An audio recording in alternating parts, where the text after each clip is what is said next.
You said we're all gonna make it. Do you believe in that? No, I don't believe it all. I think if there's a small amount that's going to make it, that's the truth. A lot of people are going to be fucked in the next 10, 20 years where there's going to be no work. But those that position themselves in the next 10 years will be able to live this freedom. We don't have so much time now, but my mission at Swissborg is to bring 1 million people to be financially free. Cyrus Fazel, the CEO of Swissborg, a crypto platform with over 1 million users. Making it easier to invest in crypto with tools like the Borg token and Meta Exchange. How do I get rich in crypto without luck if I don't build $1 billion company? The easiest way is it does not exist. There's no easy way. 0.01% of the planet today controls 40% of the wealth. Why do you care so much about helping people achieve their financial goals? The true definition of a millionaire for me is really helping 1 million people. This is where you become a real millionaire. You get so much good karma. Give me an example of good karma you've had in your life for helping people. All the time.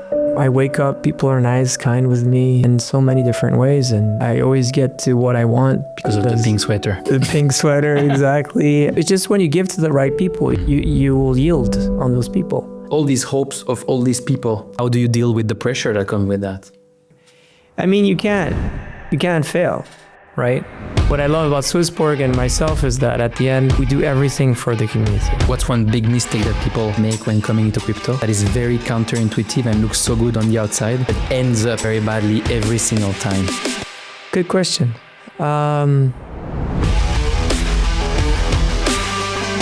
69% of the people who watch this podcast have not subscribed. If you enjoy this show, if it provides value to you in one way, shape or form, can I please ask you a little favor? Can you click that subscribe button, give this video a like and leave a comment down below. It helps this show more than you can imagine. My goal is to bring the absolute biggest and brightest people on this channel, and the best way to get there is to have all of us rally together and build the When Shift Happens family. Thank you. This conversation is supported by Jupiter, the most used decentralized trading platform on Solana and the largest DAO in the world. Card, my go-to card to spend my stablecoins directly with my Apple Pay to buy anything, food, coffee, or plane tickets without having to use a bank ever again. Bitwise Asset Management, the crypto specialist asset manager with more than $10 billion in client assets and more than 30 crypto solutions across ETFs, index funds, alpha strategies, staking, and more. 3. A scalable layer 1 blockchain that's fast, secure, and affordable, built by previous Facebook developers, and that delivers the benefits of Web3 with the ease of Web2. To support this show, please check the sponsors links in the description down below. No, this is not our thing. Looks like a blockchain. We have a Yeti, we have a penguin, we have a card there, a gold card. Yeah, I see that. And we don't have this thing there. Is that a Solana card? It's a cast card. Oh, cast card. I don't know if you're familiar with cast. Yeah, I saw it on your show, yeah. Do you use it? No, because we're going to have a Swissborg card. I was thinking. Makes sense. What's the Swissborg card going to enable? Oof. I mean, people have been waiting it for 7 years, so it has to be really sexy. It better be. It better be. It better be. But funny enough, people don't know that, is that 2017 Xapo card. Yeah, of course. Was the official Swissborg card of the company. It was my card, but I put maybe 10, 15 BTC in it. Just to make things clear, BTC was trading at 1,000 to 2,000 max, and this was the corporate card. And it was the card that in 2018, we still had 50,000 on it, which we never put as much. So it was this infinite supply of money that just because Bitcoin went from 1K to 20K and we're just spending it all the time as a corporate card. But yeah, it was, so since that day, I was like, Swissborg, one day we're going to have this infinite card as well. Do you want to explain what Xapo is? Xapo back then was an exchange that became a bank, acquired by Coinbase. It was really cool because they had this really Latin American vibe of crypto, Asian crypto OGs, I would say. Yeah, built by the guy, they call him Silicon Valley Patient One, right? He's the guy who, Vences Casares, the guy who brought Bitcoin to Silicon Valley in 2012, I think. Yeah. Actually, I was on a podcast the other day with Raoul Pal, and he just said, Vences is telling him that he bought $2 million of Bitcoin at $3. and basically almost never sold, right? So it's worth like $10 billion now. Perfect. So I mean, he's the OG. so he has the sure. infinite card on his own card, right? Exactly. Welcome, Cyrus. Nice to be here, Kevin. We actually recorded when I was not very serious doing this. I think it was the very first time I was kind of trying out doing podcasts, like not on a serious basis. And I was like, I'm going to try in studio. Yep. In 2022, right? In Dubai. Yeah. And I was like, I'm going to try this studio thing. And it was fun. It was. But today is going to be much more fun. It is. I mean, now you have bigger brains and this AI helping us to make us smarter and beautiful cameras to make us more beautiful. Hopefully. I mean, we're not getting more beautiful with time, but age, but the cameras are getting better. So. Yeah, that's true. We have the production on our side. How are you doing? Good. Yeah, very good. I mean, the bear market was really tough. I mean, this was the toughest bear market I went through probably of 33 days. You know, I'm joking. You mean I understand now. The February bear market? The February bear market. I'm like, guys, you know what was 2018, 2019, was 2022, 2023. These are real bear markets. This was just a small market correction. Yeah, because we talked about that last time, right? The 2018, 19 was like... Yeah, that was a hard one. Crazy. Yeah. If you compare 2018, 19 to 22, 23, which happened after we talked last time, like what was the difference for you guys? That's a very good question. I mean, 2018, 2019 was more identity crisis, which was like, okay, is this thing still going to exist or not? 2022, 2023 was more about, okay, how do we rebuild this? Because we already had DeFi applications that were working. We had some Max Infinity, some NFTs. There was things that was making sense, and there was some institutional appetite too. So we knew that there's going to be a next cycle. the 2018, 19, we were not 100% sure there would be a new cycle. That was still a big question mark for many. And then, what would be the applications? Because so far it was more Bitcoin and hype around other blockchains that would be doing things, but the real use cases were almost limited. Were very limited, at least. Yeah. Lots of questions. And hopefully we'll have some answers to those. Hopefully. I believe in you. Thank you. Let's say I'm your Uber driver. Yeah. If you had to explain what it is you do and why you do it, what would you say? Good question. I mean, the whole thing of Swissborg is pretty much my investment journey. Is like how to hack the financial system, how to grow from a social class to the next social class. And the whole ambition to it was to say, start investing, because most people don't invest. You invest your time, you invest your soul, but you don't invest your money. And if you're not investing, you're not working while you're sleeping. That means investing, doing passive income. You'll just end up, pretty much in the same place where you started. So that was all about Swissborg. And how we graduate to crypto was really because we understanding this asset class and this technology, this community, this whole thing behind, which is then it's just only focused there. There's no other assets in Swissborg you can invest in, besides gold maybe. But the whole part is invest into best asset class with the best tools and the best community that could help you to grow your wealth and get to be financially free, or do wealth accumulation if you're already there and you need to do the next step in your life. So really a platform you could buy, sell, trade crypto, get into DeFi, yield, build baskets and whatsoever in order to facilitate all the wealth management solutions within one single app. Yeah. Who are you? I would say the proud founder and CEO of Swissborg, but who am I? I'm a mixed guy, man. I'm a Iranian Swiss that made identity crisis. And I think that graduated from, Nouveau Pub family. We talked about that, right? Where my family lost everything. And to how to rebuild this and build a family around it. And I think so that's what Swissborg was always about, is how you create a community as well that is extremely, extremely strong together and that have the passion of financial freedom, and how you bring this democratic way to build it together and be very different from what finance is I win, you lose, the zero-sum game, right?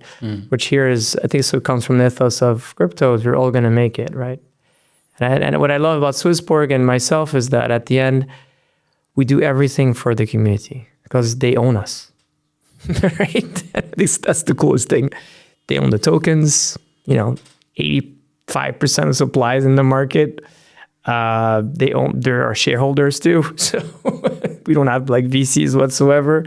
So everything goes back into the ecosystem. I think that's something that's quite cool. And, we have all these voting mechanism that happens every month and all that. That's what I think we put a lot into perspective. Yeah. A lot of sweat in that.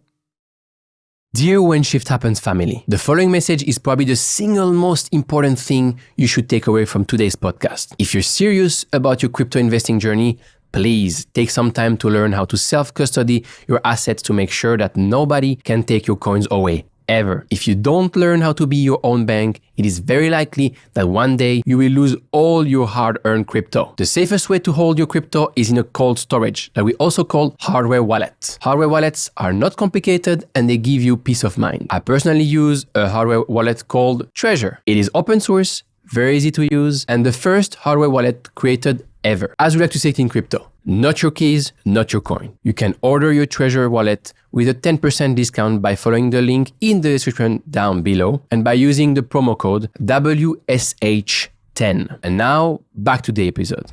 You said we're all going to make it. Do you believe in that?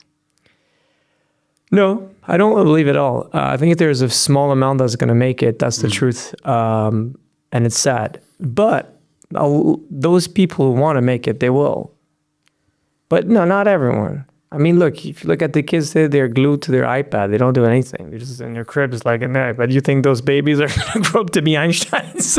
No. A lot of people are going to be fucked in the next, 10, 20 years where there's going to be no work.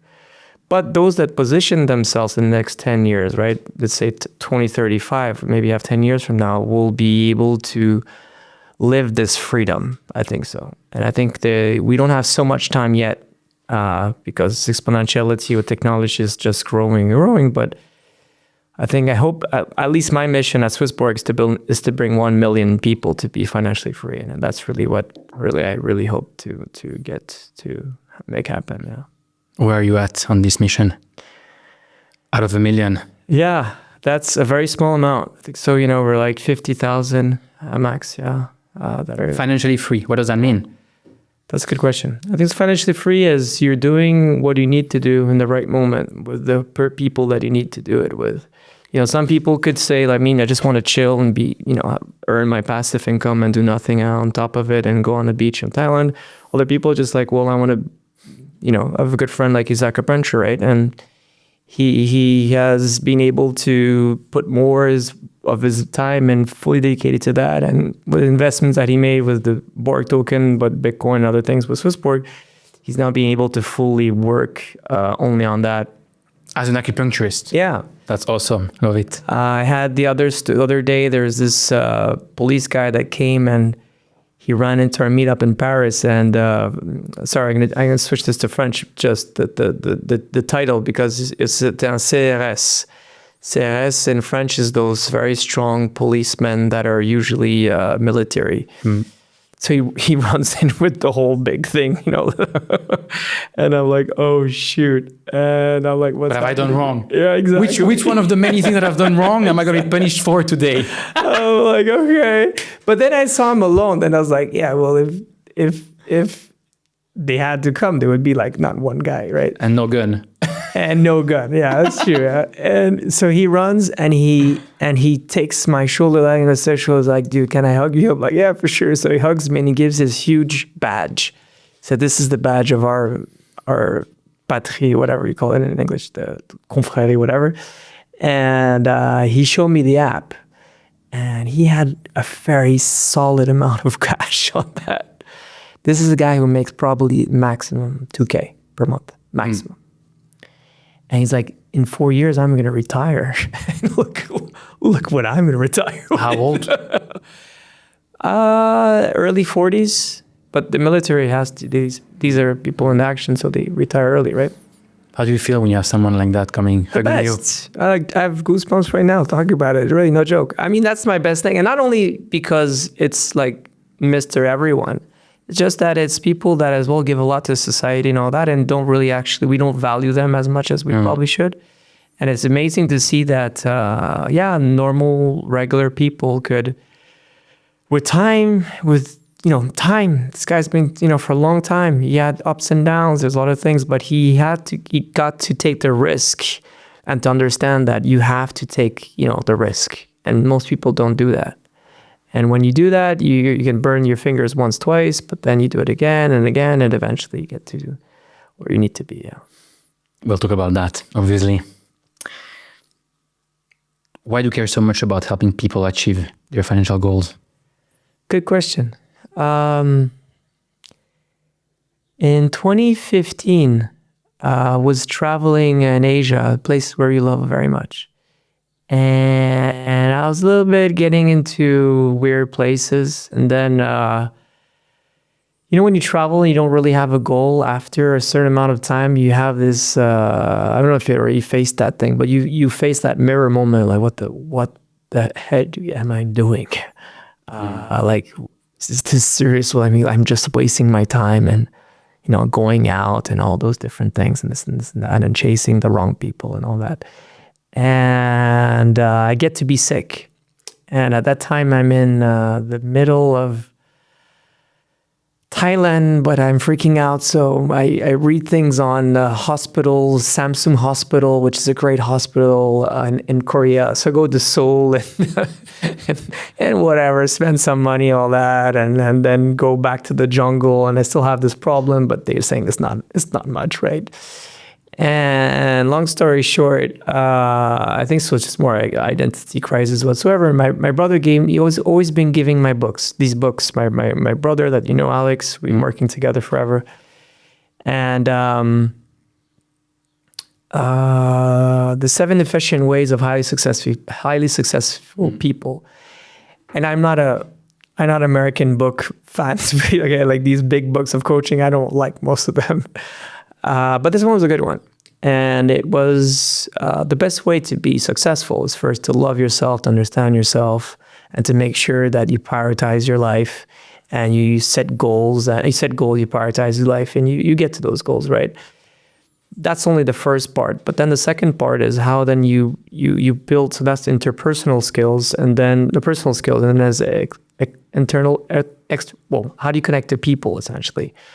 And I think that's the main thing, right? If you look at Mr. Beast or any successful people, and when I mean successful doesn't mean rich. It means, it really means helping people.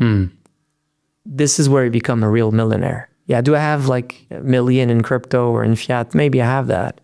But am I really helping 1 million people? No. And the true definition of a millionaire for me is really helping 1 million people. And why? Because that is just awesome. You get so much good karma. And karma is a real thing. Give me an example of good karma you've had in your life for helping people. All the time. I mean, every day. I mean, I wake up, people are nice, kind with me, and so many different ways. And I always get to what I want. Because of the pink sweater. The pink sweater, exactly. And yeah, I think so. It is. It's just when you give to the right people, you will yield on those people, in a positive way. The synergize of things really happens well. It really is important. I think so, and you see it. Look, I don't want to take a dump on people that go to prison. I was so happy about Alex Machinsky going to prison. That's interesting. I was so happy. I hated the guy. I hated him. I'm like, the guy is such a BS. He turned down exchanges to zero. He created a huge mess around him. And the worst, he had the most Madoff type of, because I didn't invest in Madoff, but while I was working in the hedge funds, I knew many people that were working for different funds, for Madoff and whatsoever. It was the same approach, like, hey man, you want to work with us? Yeah, we could close you maybe in 2-3 days, but not too sure because, I don't mean, what's your volume at Swissborg? yeah, we're more like clients who work with 500 mil more. So you have other cases, right? No, you fucker. Interesting. If I even have 50 million, you're going to fucking take my 50 million. That's a lot of money, right? You might not take 50 million. Who cannot take 50 million, right? And he had all these fake sales strategy where they never understood anything about this game and they did many shortcuts. And at the end, he created one of the biggest Ponzi of all time, right? Yeah, and that's bad karma. As a reminder for people who maybe were not here in 2022, there was this company called Celsius. I was a big fan on, actually, a couple of weeks after I did this first like in-studio interview with you, I had Mashinsky online. Yeah. Yeah, I saw that one. The other day I felt really super pissed. The other day I felt actually sad when this happened. And you know why? That's what it is, man. It's because he has 5 kids and a wife. And Yeah. I was like, fuck, man, these kids didn't deserve to have a dad going to jail. That's Yes. horrible. Especially the older one was working with him. Huh? I don't know. I don't remember, sure. but Yeah, for sure. So, I was looking all these Machinsky shows. So I was really like, because we were big in DeFi. We go up to $1 billion in DeFi, but they were going much more. I think they had 30 billion or something like that Yeah. at some point. Yeah, it was crazy. And it's just that there was like in his weekly things like, yeah, we're really good in DeFi and all that. And I was like asking guys internally, like, can you follow their wallets? To like, there are no wallets. They don't do anything. And they're Wow. like, how is that possible? So he's always, then this is where all the red lights, and I can't talk about everyone, but other exchanges that wanted to work with them, they went bankrupt. And we told them, don't do it. I asked Anthony, who was on the podcast a year and a half ago, Mm-hmm. your co-founder, asked him, why did SwissBorg survive when you guys were doing some similar things in terms of around yield? And he told me that one of the, obviously risk management, all that stuff, right? And understanding what you're doing. But he told me that one of the big reasons was no VC money. Yep. Because I'm not trying to take the defense of these guys who all went bankrupt and ended up in jail now, but when you have VC money and the other ones, they're showing higher yield and all the money is going there, it's tough. And so you need to maybe even have some pressure from your VC, right? 100%. To do that. Whereas you guys, Anthony told me that you could not do that despite seeing the money basically melting, right? And going to other places. Yeah. You could not do that because you didn't have this external pressure. I mean, you don't want to, VCs give you shortcuts because they have to raise for a second fund and third fund whatsoever. So you have to spend so much money to have shortcuts, right? Which is, paying Google and all these different things to acquisition and just having fake users and all bullshit, right? But what the real reason is that, no, we trust code. We trust source. The source of real thing is code. The blockchain is very transparent. We only did DeFi. We never did lend it to CeFi. Because why would you lend to CeFi? Because then you don't know what the money is happening behind it. Until still today, we just trust DeFi protocols. And if you don't, and even more for that is like, if you're lending to centralized party for margin trading or whatsoever, and we'll just do it with HyperLiquid, man. It's a great mechanism. It's on chain. It's at least using what we're here for, which is decentralization, right? So I think there was multiple reasons, but definitely the fact of just trusting the code and not the Madoffs of this thing. And there's still a lot of shit happening. Who's the next Madoff? Who's going to blow up this cycle? Yeah, it's hard to say who's going to do it. I don't have. I mean, it's difficult for me to, as a Swiss person, to be able to attack people, and I think I shouldn't. So I'm not going to do it.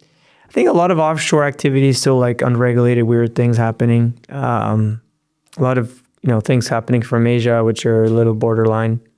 So we'll see eventually. But what I know again is that it's going to do from the same problem, which is greed, lack of due diligence, and a lot of centralized shit. That's where I believe shit's going to happen for sure. Absolutely. There's going to be more and more leverage in the system. And the more leverage, the bigger the chance that something, Yeah. I mean, it's not a chance, that something will blow up somewhere. It always happens, right? But sex market maker could be one of the two reasons. Yeah, for sure. Interesting. We're going to talk about financial freedom, hacking the financial system, making a lot of money with crypto. Yep. tell me something about your life that can help me and the audience trust you more, trust everything you tell us today. That's a good one. That's easy. I have 85% of all my Borg tokens after 8 years I did the ICO. And I don't think so anyone has that. I would, any founder watching this podcast, after 8 years, 2017 or ICO, do you still have as much as tokens as I do? Probably not. You mean token of your own business, right? Yeah, the CEXes By that became the Borg token. Yeah, I never sold them. I never dumped. I didn't have any, I could have sold them at any time. But back in the days, we already said we will have like a 4 or 5 year lock on it, which didn't exist for any project. I think we're probably the first. And we were never here for the money, right? I think so. That's I wanted to become financial free, and definitely crypto enabled me to do so. But it was never to self-promotion. It was always to serve the community. And that's why I said I'm the proud founder and CEO to serve, what I always say, to serve you usually. Because it's really, I think I try to be a bit humble and to build something that is greater for the people within the SwissBorg community. And even same thing, I never sold any of the shares of the company whatsoever. I just gave them to the people. We sold to the community, that's true, 2 years ago. But it's always been in the how to grow together, yeah. I think that's one of the thing and then if you don't believe me, it's like I have SwissBorg here, I have SwissBorg here, I have SwissBorg on my t-shirt, I have like SwissBorg on my necklace. What about the boxers? I have the boxers, not today though. I have the boxers, I have the socks, not today. I have everything besides pants, I think so. So and that, you could look like this as a funny thing. But when you're sleeping with these things, and this necklace is on my heart, I think about it. I look at it, my family looks at it, and they're like, okay, this guy has his religion, right? And I think so that's true. It's a part of a way of like making sure you're devoted to something. Where do you think this devotion comes from? The identity crisis. I think so I had all my life. And, family that was big, but, not having so much my dad around me, myself and all that, and living, boarding schools and things like that. I think you try to recreate a family. And so you have this paternal instinct that you are kind of reproducing also. And I got fired from all my jobs until SwissBorg rates. I never got to get into a company that was like I was like high-fiving everyone, like, I love you guys and all that. Why do you think you got fired from all your jobs? I think so that I think this is quite a common thing for entrepreneurs. Non-VC entrepreneurs, like self-made entrepreneurs that, I've been there since day one, not like I spin off and I'm a B2B VC backed, which is great, but it's a very different approach. You're more like a consultant of the first business you were, and then you grow your business. When you're a real hustler, street hustler, like myself, you have a different vision, I think, so of shit. And I was always so independent since I made very early that, you go into companies and they don't see the value you do. You work maybe faster than they do, and then they don't really realize that, and then they don't reward you in a good way. And then I worked in banking and hedge funds. Not like these guys are kind motherfuckers, right? They're probably the worst. So unmanageable, and on the top you question everything, right, around you. You don't trust that systems work, basically. Yeah, and I think so at the end as well, it's difficult to wear a tie when you want to wear a hoodie. Yeah. That's the truth as well. I had a tie yesterday though, but that was nice everyone was like, why do you have a tie? I'm like, well, it's this religious thing that someone invited to. So I thought I had to put a tie, and everyone had a tie. But they're like, dude, you never come with ties. I'm like, well, yeah, I can still wear a tie for a Sunday. It's okay. But every day I think so is difficult. And then when you're in a winning, losing, zero-sum game is a bit difficult too. And you're servicing rich people. Your mission it was never mission driven either. Right? I think so that's the most important is if you have a mission driven activity, then you don't count the hours, you don't count the money. You probably don't burn out either. The burnout doesn't come from overworking, it comes from working on things that don't have meaning to you, right? 100%. Or lack of direction too sometimes, yeah.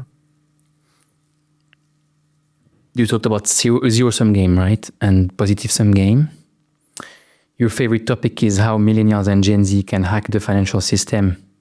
What do you mean exactly by hacking the financial system? Yeah.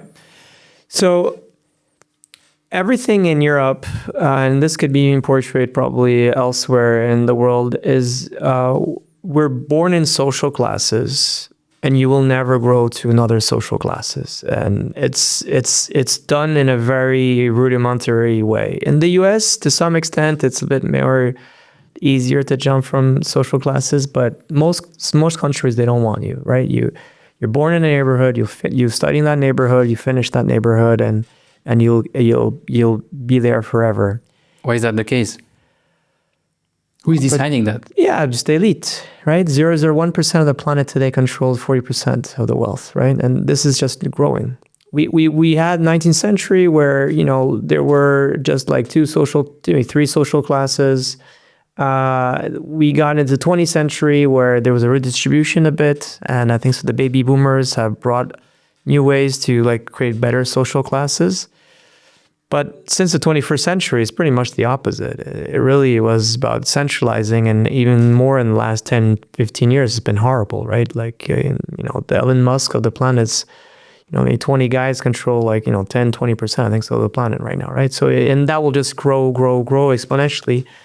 And the reason is normal. The planet is people don't think it's as big as it is, and you want to control your neighborhood and make sure that no one that has a different religion, color, or mindset comes into your playground, right?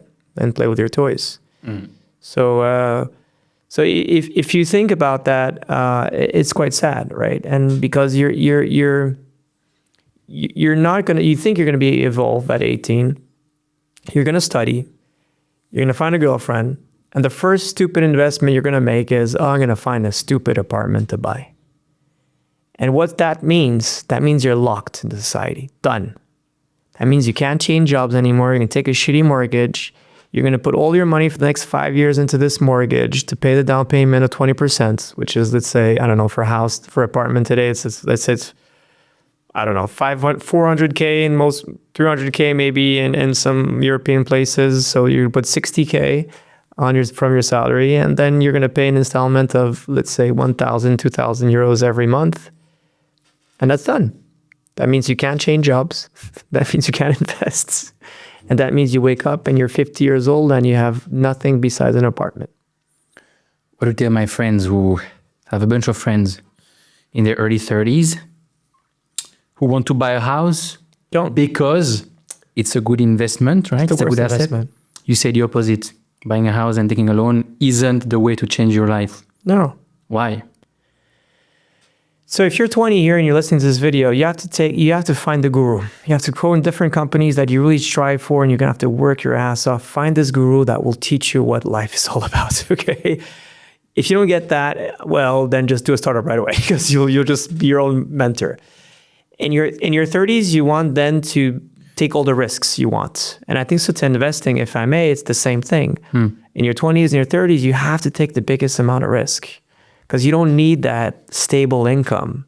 You don't care. I mean, besides if you have kids at a young age, all of that, maybe that changes a bit the picture. But if you don't have that, who cares? Why would you buy an apartment when you could afford a huge villa when you're 50 years old? You said in your 20s, either start a business, either find a guru who tells you what is life about. I mean, at work, I meant. I mean, really try to look at, Anthony, for example, he started his career, and it's a guy from the community. That's like a huge guy from a community that I love very much. Was a great mentor to him. And now it's back. He's back as, advisor or a big token holder at least. And he found a way to connect to him to understand what are the financial markets and whatsoever, how to get to be better understanding the markets. So those are the years where you have to explore your identity, find different people that will tell you exactly when you're 30 years old, what do you want to do?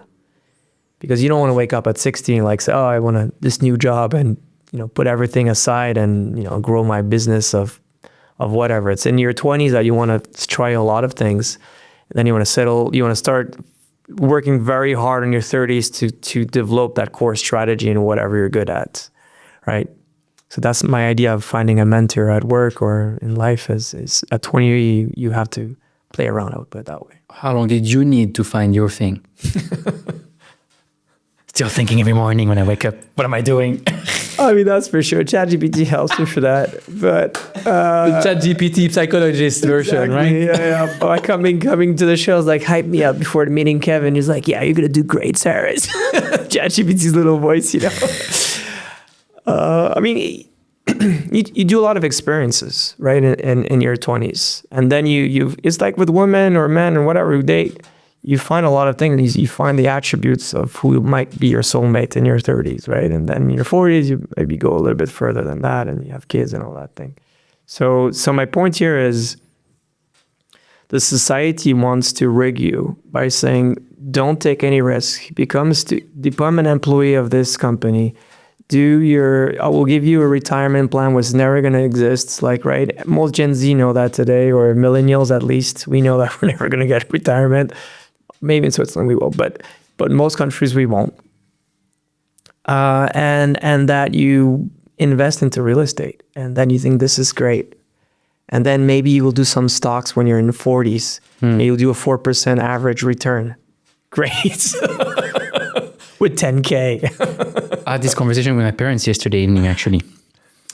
Because my parents or your parents, when they come to you and they say, hey, buy a house, this is a great investment, they probably don't mean bad. It was an amazing investment for them, right? True. And I told them, our crypto is your real estate. 100%. Right? That's something that, instead of maybe just saying like the entire system is rigged, etc., might be the case, probably the case. It's more, hey, like there is a new opportunity in every generation, and these generations' opportunity is actually different from the previous one. But our parents don't mean bad when they come and they say, hey, buy a house. I think so. They're educated in a way that is hacked. No, I think this is very, very more, how do you say it? Anal in a way that the snake bites you. Because the thing about buying a house is not the house is only a bad investment. You're attached to the dealer that you have to pay every month, the subscription fee to that. Right? You have that guy who's like, just do that crack thing, and then you're into the crack zone, right? And you just like taking your pipe and smoking that interest rate of that mortgage of 5% per year for a shitty condo that's going to do 3%. Yeah. So it's a bit sad. And then the guy can't change jobs. And then he gets married, so he can change less jobs, and then he gets kids, and his career is going to work all his life and the same job because he's like, whoa, I still have this down payment every month, right? You're saying the house is not only a bad investment, but also you have this kind of crack every month, right? Yeah, the banker will put you in that. Why do you say that the house is not a good investment? If we were thinking even without these monthly payments and mortgage. Well, 3% per annum. I mean, if you like we talked about earlier, that the down payment of the house is going to cost you it's going to cost you a big amount, and with that 50K or 200K or whatever you have to be based on your country, you're going to put that with a 3-4% return. A 3% return. Imagine in crypto, that would be like even USDC could do that by itself, right? It's really a low investment. So if you're happy where you are, do it. But if you want to grow, well, then invest in technology. The secular trend is there, right? NASDAQ has been doing 14% per annum if you take off the banks with a NASDAQ for the last 20 years. The Swiss market, SMI, has been doing 4 or 5%, same as the euro, right? That's a good one. So there is something called the hurdle rate, right? That Raoul Pal talks about. Says basically if you don't beat 12% annualized, which is inflation plus asset price inflation, central bank money printing. If you don't beat 12%, you're actually losing money. Yeah. S&P 500 doing 12%, so basically a year, right? So if you look at S&P 500 from bottom of a great financial crisis to now, you think, I'm up 6x, right? Or 7x, whatever, 600%. Actually, you made zero money. Right. Real estate, down. S&P 500, zero money. NASDAQ, I mean, you say 14, like Raul say 17, but like you make some money, right? 2, 3, 4, 5%. The only one that actually destroys everything is Bitcoin and crypto, yeah. Of course. Yeah. And some way, like, why their parents are saying, like, oh, buy real estate? Yeah, because, you know, we're the exit liquidity of these, not our parents, but of the system in some ways. Like, how do you reinforce, how do you fight inflation as to these things, right? But you're essentially just, you know, investing into what other generations have been fucking up on our generation. So just don't take that crap. Move into something that's liquid, that you could own, and that has substantial returns. And that's technology for sure. I watched you on this big French podcast called Legend. And I think you were saying that our parents had to pay like 3 times their salary for a house, or 3.5. Yeah. And we have to pay 10 or 15, or like, yeah, which shows like the problem, right? Exactly. Yeah, it's crazy. I mean, the magnitude of real estate compared of back in the day, the purchasing power is just 4 times less than that it was. So that's as well another thing. And as society moves, real estate will not always be the best thing. Let's put it that way. Things change. Technology is the best thing today, and people still don't open their eyes and figure this out. Which is why it's also an amazing opportunity for businesses who want to help people. We're recording this podcast in Switzerland. Land of democracy. Which is a big inspiration in crypto, actually, right? It is. I don't think the majority of Swiss people or even European people in general are big risk takers. No. Why should someone in their 20s or 30s, you mentioned before, take more risks? And if they're scared or not wired that way, how do they learn?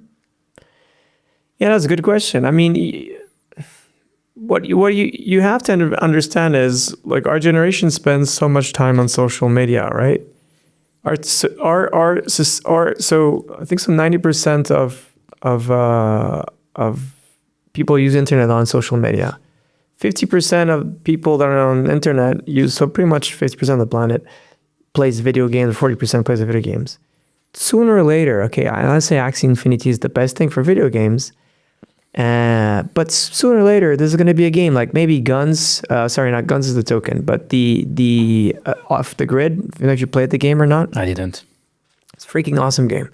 It's not on mainnet on Avalanche yet, but it should be on mainnet sooner or later.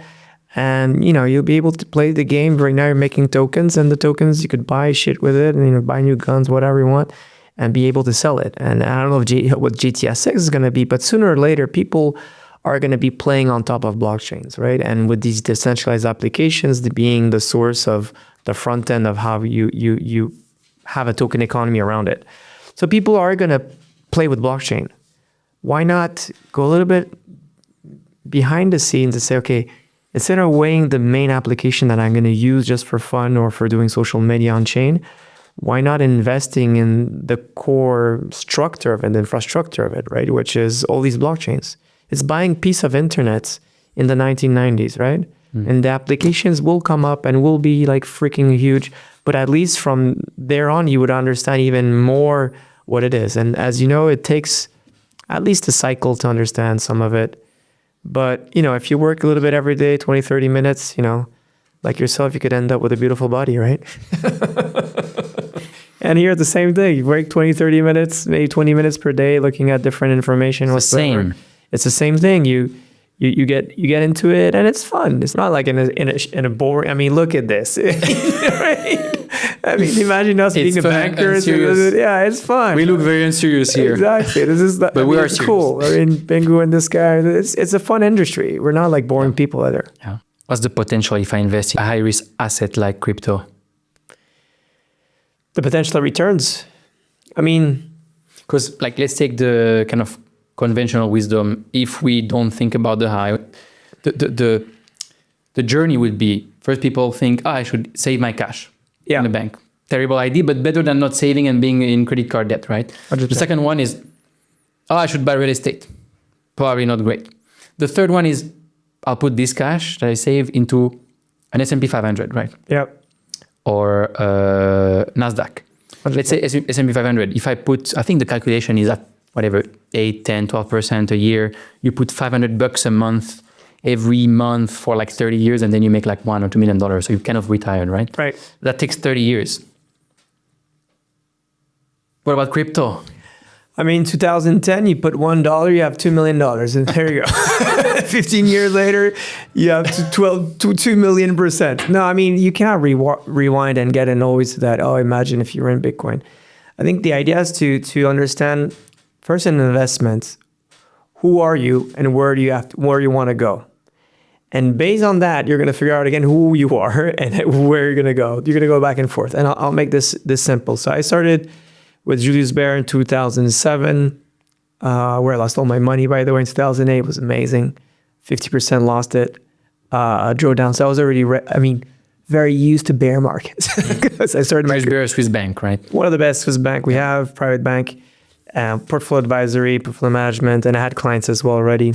And I was managing their money or advising to manage their money. And meanwhile, you were losing all your money yourself. And I was losing, it was the biggest, at least the biggest crack that I've seen so far, because I didn't see the 1997 or the 1987, sorry. But that was a big crack, right? It was not like this last 34 days. The one thing that I learned very well is, you always have to understand who you are. With rich people, usually it's quite easy because they already got to that moment where they have a lot of cash, where they inherited the cash. So they have this culture of cash and all that. For most people, we don't know. Like, where do you want to set yourself in 2 years, 5 years, 10 years? Those are difficult questions. And how much money do you want to do for getting those goals happen? So you first really have to dream, right? Dream like, is there something on the short run that you have to do for? Last time I told you I bought a flat for my mom, right? My brother and myself, we bought a flat for my mom. That was very important. It was not a huge investment for both of us. We could have done that. It was easy. So we wanted to put my mom in a cool crib. So that was our thing on the short run. Then the mid run would be eventually myself to get a house. The long run for me is creating a foundation, a DAO that could help, the million people and go further than that. I was put it that way, right? So now based on that, how much money do I need to get out from the market in each cycle, right? And that's how I did the things. I measured in cycles. I thought it makes more sense than in shorter than cycles. And I started to say, okay, well, if I need to abstract that from the market, I need to be investing this amount day one, and then I need to invest every month into the market, right? And then the next step is how you build your portfolio, right? But those are very important questions that people don't figure out is short-term, mid-term, long-term, what's your goals? And if you don't do that, then it's very hard to see, like, are you making good amount of money? Are you able to, cash out some money or not? Or do you really need to cash out some money, right? A lot of people have always saying, do you trade always the market? I do, for fun. In these things, but I always said I will always have this amount of Ethereum, this amount of Bitcoin, and I'll never go lower than that, regardless of whatever happens. So in trading, I was just more to buy more Bitcoins, more Ethereum, more Borg tokens, more Solana, all these core tokens that I have. Did it work out, the trading? Because usually people trade and lose money and end up with less Bitcoin, less Ethereum, less... Yeah, no, I agree. No, of course not. No, you lose, but you never know what's your core in the beginning, right? That you don't know who your best friends, your family is. And that's the second thing that's very important is when you know these, you know where you want to head in terms of short-term, mid-term, long-term terms of dreams and investment objectives. Now you have to invest into assets. So when I started in 2016, I started selling my stocks, bought some Bitcoin, bought some Ethereum, and then all these other altcoins that don't exist anymore, right? Besides Aave, all the rest died. So I lost a lot of Bitcoins there, and I lost a lot of Ethereum as well. Ethereum was at $20. I was putting $3,000 worth of Ethereum. So that's, at least 100 Ether per ICO, and all these ICO went to zero, right? So you lose, but you learn. And then you start to figure out, okay, what is now my core portfolio? Bitcoin, Ethereum, of course, SwissBorg token. And then in this cycle, Solana became my core. It was a satellite, but then it became my core. And today, Solana will probably be my core for at least this in the next cycle probably. Interesting. But who knows if Sui is going to be my core, right? That's the big question as well. Like, the tech people internally are all excited about that. And these Greek guys are getting along with our Greek guys and the Swiss guys as well. So we're trying to figure out, like, is Sui the next big Solana thing? For now, it's my satellite. So I will sell all my Sui to cash out in the cycle. However, if it becomes in my core, I will probably be the same strategy. Like, whatever happens, I will keep X percentage of my Sui because the concept of core satellite is very important. Is you want 4 or 5 of your best friends or family members in your portfolio, and then you want to trade the satellites, right?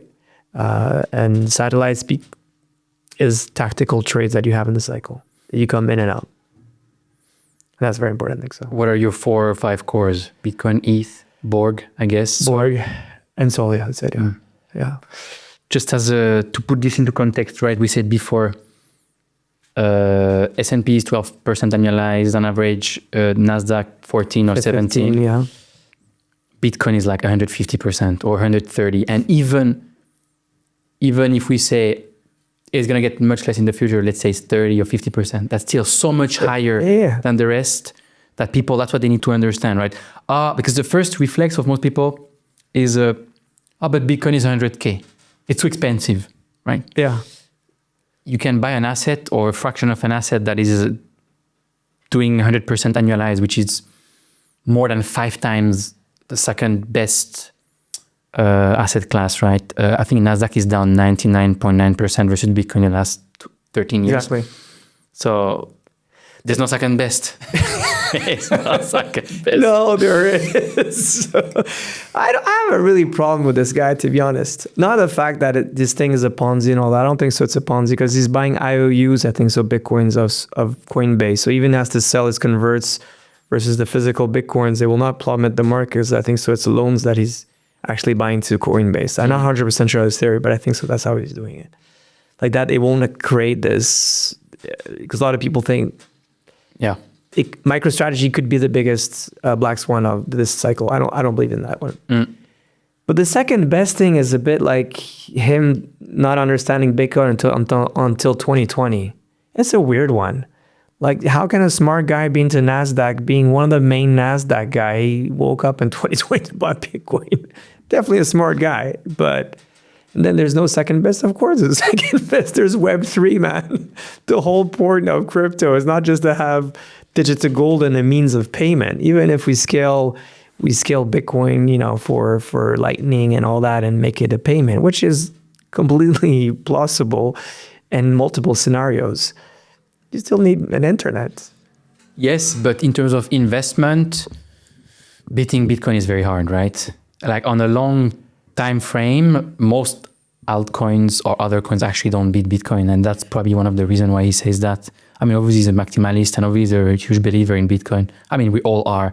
But looking at just outperforming Bitcoin is extremely difficult on a long time frame. And that's something that I think we all kind of realize. I agree, but until the next. Crypto is just a new NASDAQ 2.0. Right? Just things clear. It's just a new NASDAQ. Like investing in NASDAQ in 2001 or prior to that, you had to have balls of steel, right? It was be like, very good example. 2007 at Julius Baer, smartest investors, there was a very small portion of people investing in NASDAQ. That was 2007. That's how NASDAQ was like still like a crypto thing. Because there was not so many applications from Web 2 that were like huge. Okay, there was Google, the protocol, but tell me like Meta and all that, were not listed, these things, right? So there's not like there was a huge amount of like cool stuff on NASDAQ, which are on the application level. So similar to what's happening today in crypto. So the thing is that, yeah, Bitcoin is great. Bitcoin 5 years from now, there's going to be another crypto that's going to demonstrate the next 5 years that's going to kill it. I strongly believe, that's for sure. And will it be Solana? Will it be Ethereum? Will it be Sui? Or will it be an application? Who knows? But time will come. Every civilization, every cycle, there's new religions that happen. And I always say that, everyone will always respect Bitcoin as being the main the main character, but then there's other news stories around it. You got rich in crypto? Got a good amount of money with the risk I put into it, so that way. So let me ask you, how do I get rich in crypto without luck if I don't build a $1 billion company like Swissborg?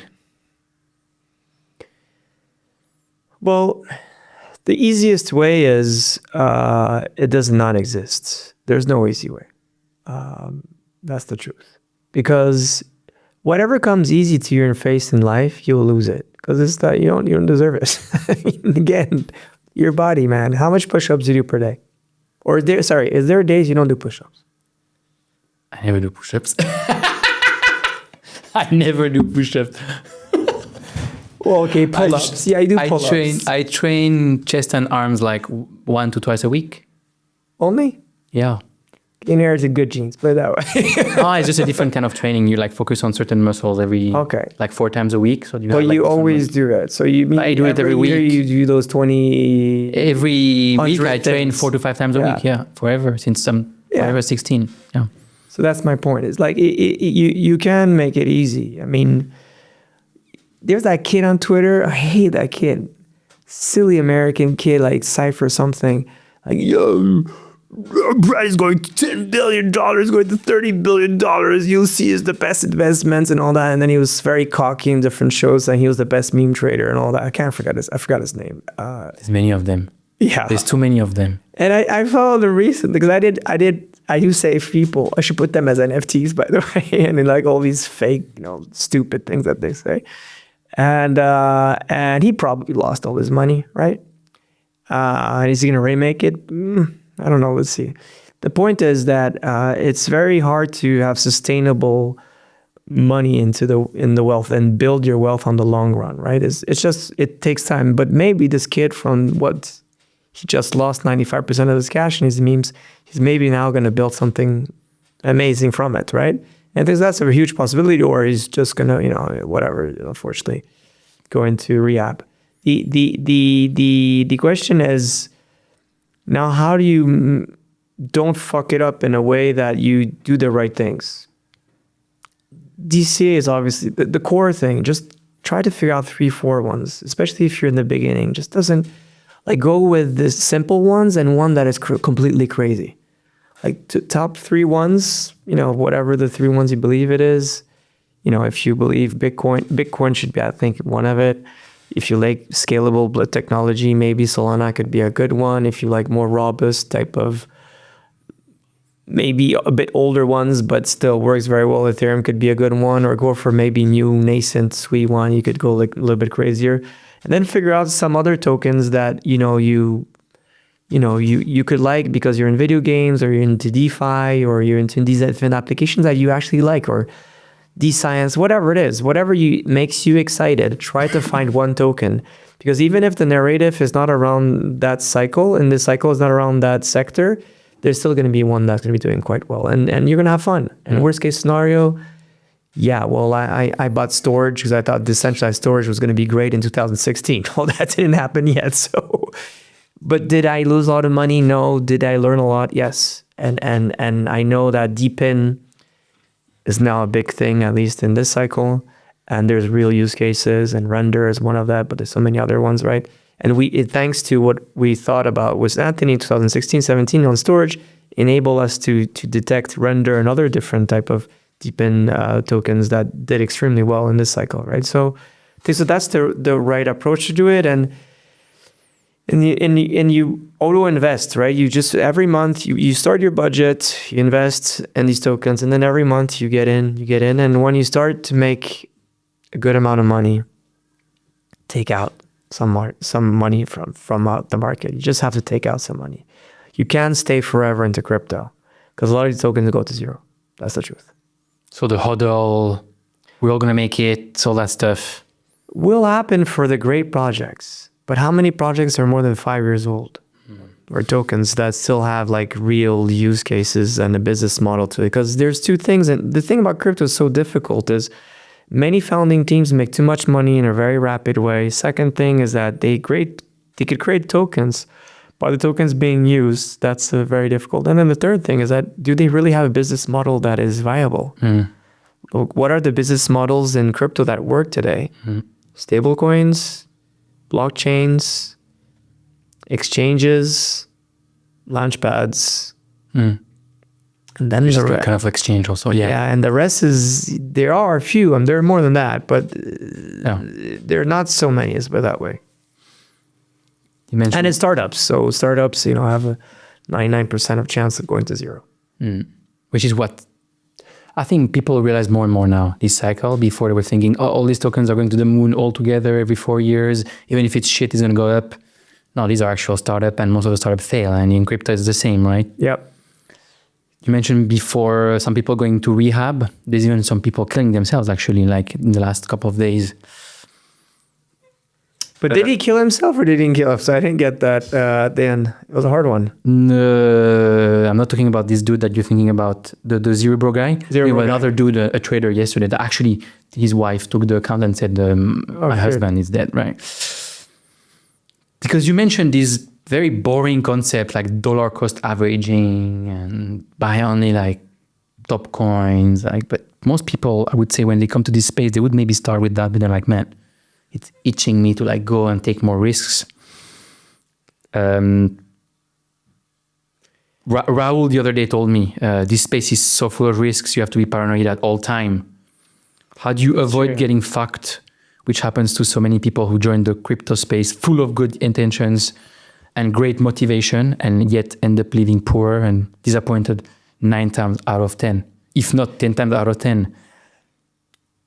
I think the thing is that it's a fake lie to say that you're just gonna be very successfully at every level in your life without putting the effort in it.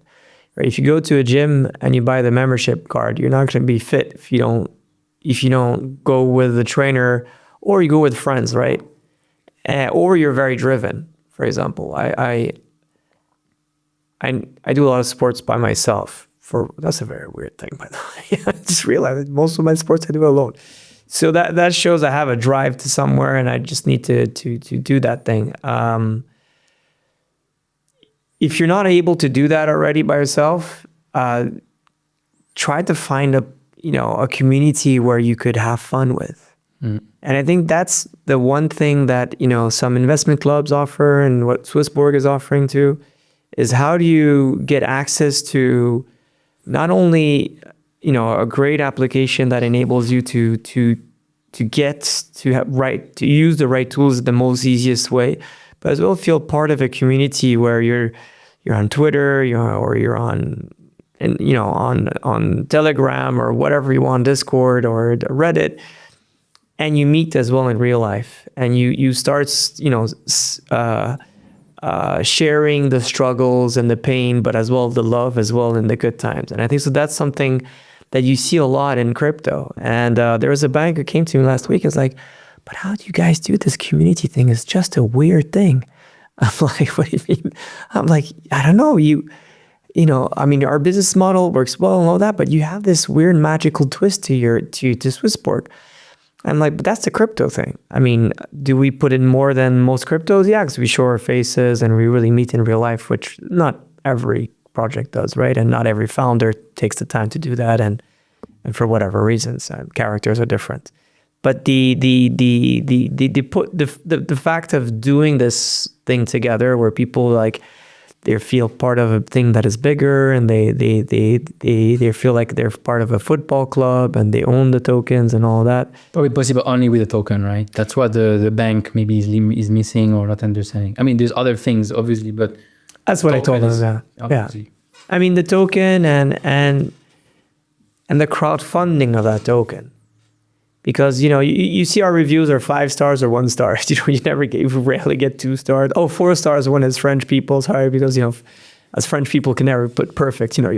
Perfection does not exist in France, so they put a 4 star instead of 5. But what you get very often from the 5 stars is some cool people like, seriously, this app or this ecosystem. I remember in 2017 when it was a joke, that became then less a joke, then became the hell, and then they released the app and all these things, and you see all these different things happening, and the app evolving in such a way, then people like say share like, well, we love what you guys have built. What are the 1-star saying?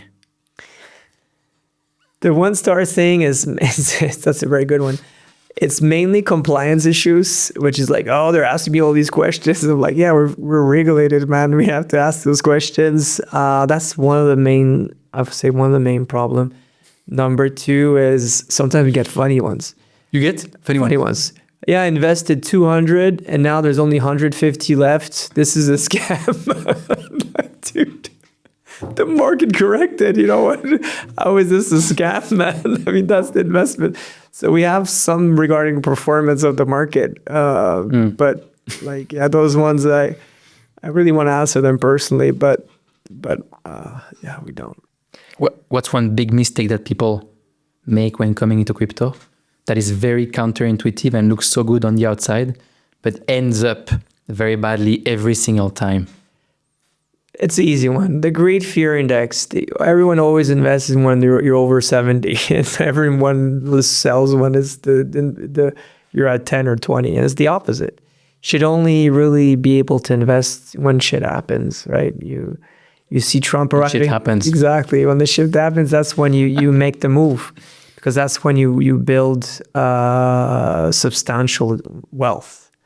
It's very hard though. I'm not saying it's very hard. I mean, for everyone, it is very hard, but that's what people usually do. And then number 2, people get to invest in way too many tokens. It's a weird thing of, and even myself, to be honest, I get a little bit, oh, this and that, this and oh, Cyrus, you invest in my project, we're about to launch it. And, I don't want to say no because I like the guys. You put some tickets there and there.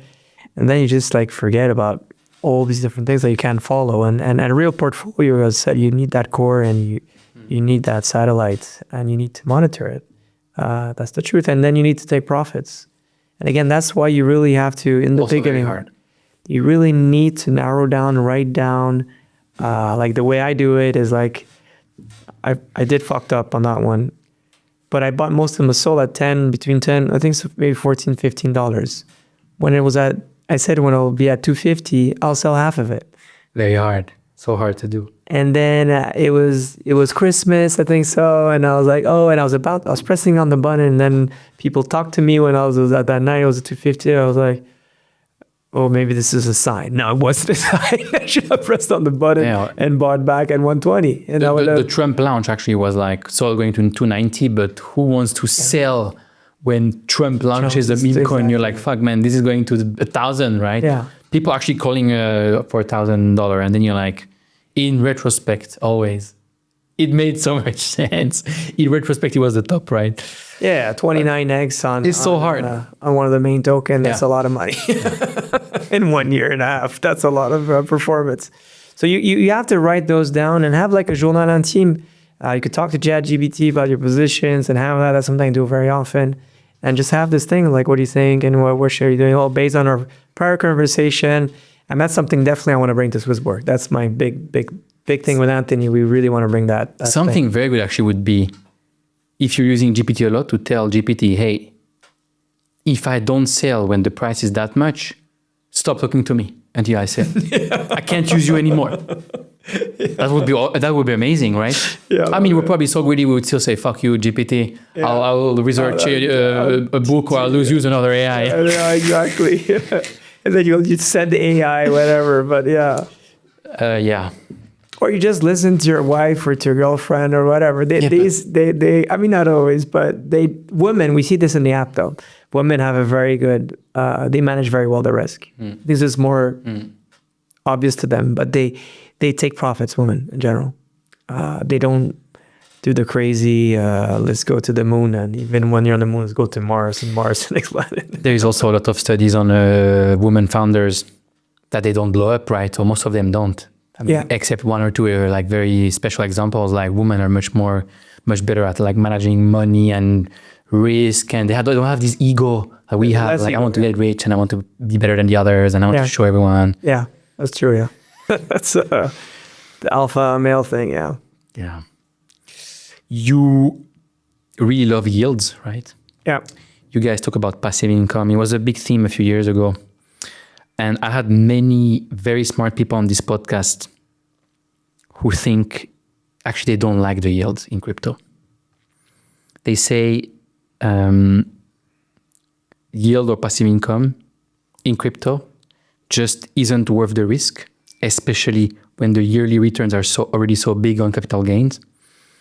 And the risk of the source of the yield is mostly unknown. True. Is this a fair argument?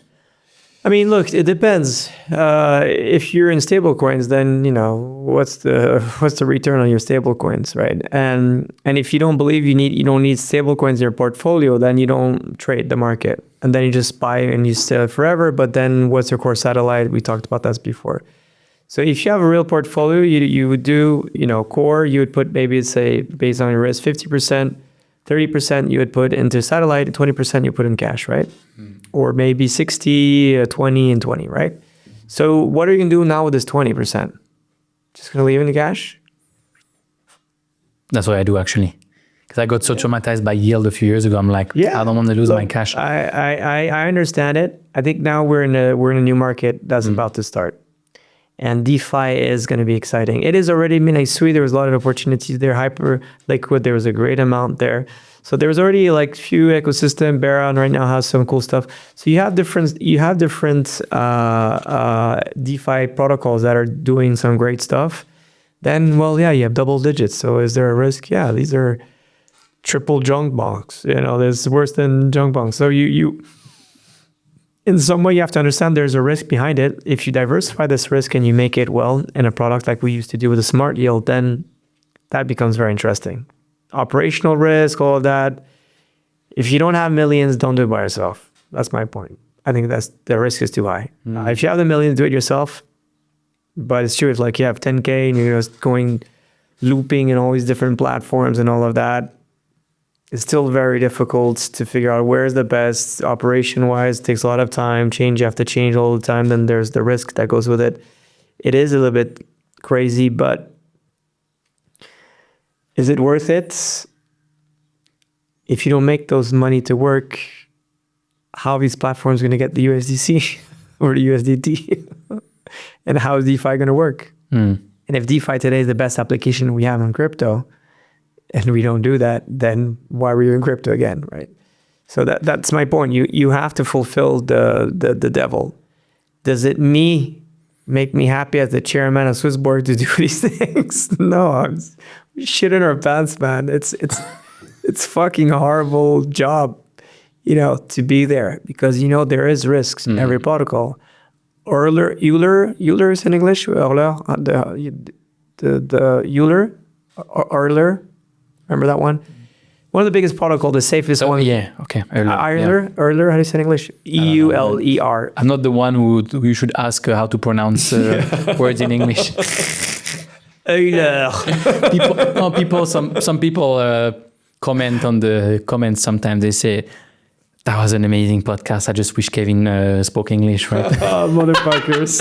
Actually, that kind of comments make me laugh a lot. Yeah, I like the people who are of course, making fun of me. My point is that these guys were the safest protocol ever, right? And what happened? They lost all the money, right? And it was a mega hack, right? Yeah, like $100 million, or like a lot of money. No, much more. Less? More? Okay. No. Okay. Yeah. No, it was a bad one. Yeah, it was really bad. But we got back. The money got back and all that stuff. At the end, it was cool. But the who knows what happened at the Were you guys exposed? Yeah, of course. And it was during our Series A, during our crowdfunding. It's like, we're raising. You know where the money is going. It's like worst time, and we're at. It was an early morning. I was in the mountains, I remember. And Monday morning, 8:30, and I was like, yeah. And then Nicolas like, we guys have to go. Your CTO, Nicolas. Yeah, I have to go.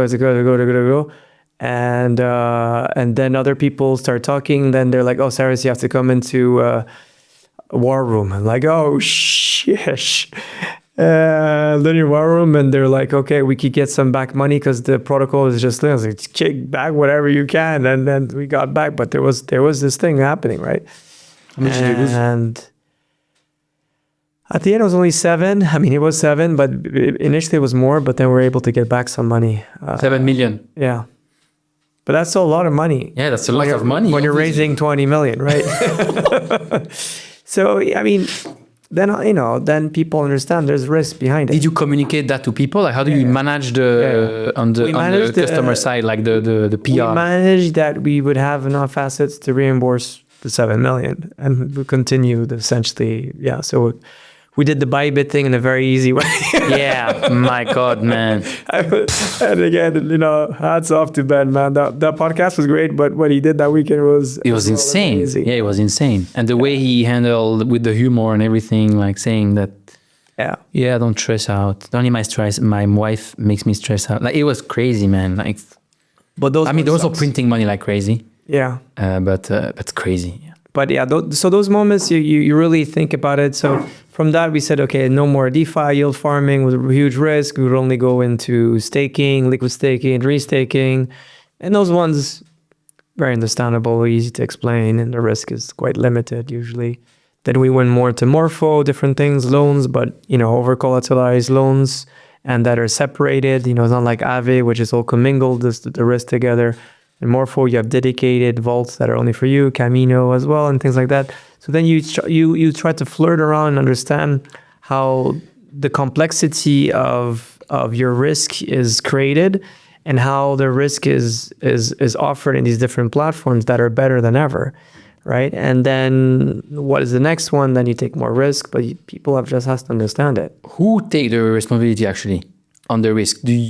Now it's very easy. It's like you want to do the Morpho vault. Okay, this is from low to high risk, and people take the risk 100%. But can they read something that explains them in an easier fashion? What the fuck is that? 100%. And what are the chances of this failing? Right? I don't know, 10%, 50%. Like no, that you don't know. Yeah, that's so. What's a high risk, for example? Not in terms of yield, in terms of like. So low risk usually is staking, right? Liquid staking as well.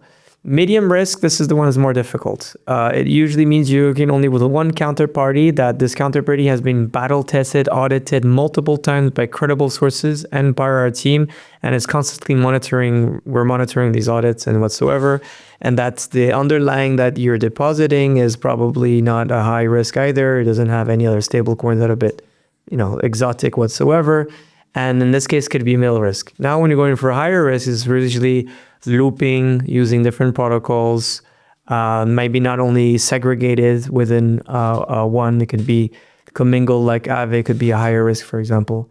And it doesn't mean the higher risk has more higher risk. Doesn't mean it's going to default whatsoever. It's just that it's a higher risk, but the yield is higher too. And I think so the user at Swissborg, as we're in wealth management, they understand at the end, not everyone, but I think a strong portion of people, we try to really understand what the risk is, right? Even if we had USD, we showed it was a huge risk. We told a week before, this is the scenario that we believe is going to happen. This thing is going to zero. 80% of the USD was then exchanged into USDC.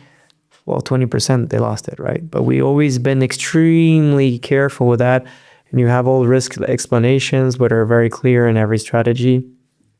But now we're thinking about bringing back the smart world. Do you have commingled a lot of different strategies within that? And this could be coactively managed on the behalf of people. So go back to the sources of what grew us immensely into DeFi. But it's true, shit happens. And people should be aware of it. And shit will happen again. There'll be more hacks and more whatever. More blowups. More money lost. Yeah, for sure. Then you limit as well the amount of funds that people could put based on their wealth as well. And that's why as well it's very important to know who you are, how much wealth you have, how much you have in your wallets, and how much you're going to contribute within the platform Swissborg and that as well. So you have different ways to do it. But to be honest, going to yield and doing a 30%, 20% yield or going into Fartcoin, where's the biggest risk? Right? What's the deal with Fartcoin? What's your love story with, or your hate story with Fartcoin? I don't know. As a guy denominating your portfolio in Sol. Yeah, I mean, look, memes is great. I mean, memes did a great thing of being able to bring community to build. Then they bring this ICO hype back, which was very community driven. But if the community does, if the devs don't have any cash for a roadmap, how feasible is this going to? I mean, how sustainable is this project going to be? Do you hold any Fartcoin? I don't think so. No, I don't know. You? Oh, I own a lot actually. And I'm not saying it's a bad project, by the way, right? I'm just saying is there's a huge sustainability behind not only Fart Card, but all these meme tokens, right? Some of them, like, this is a very different one. These guys have a real company behind, right? They have IP, they have a roadmap, they have huge ambitions. My two coins are actually Fartcoin and Pengu, but Pengu I consider more as a culture coin than an actual meme coin, right? It's less like, this is so funny and stupid, right? That's kind of meme coins, right? This one is more like, this one is cute, it's cool. There is an actual, as you said, business behind it. There's a community, there's all these NFTs, there's toys, there's plushes, there's toys there. There's a super smart guy at the top. It's fun, but it's lovable. Yeah. A lot of these meme coins are just funny. Yeah. And tradable. And it's very different. And then... Do you own any Pengu? Yes, I do, yeah. I got airdropped and then I had small amounts. But Anthony, I know you pushed a lot to Anthony. Anthony pushed it to me pretty much to you. Yeah, he bought a bunch of pudgy penguins actually, I think pretty early with the... Yeah. He got massive... he has more pudgy penguins than me, actually, I think. And he was like, with the penguin airdrop, he was like, man, this is beautiful.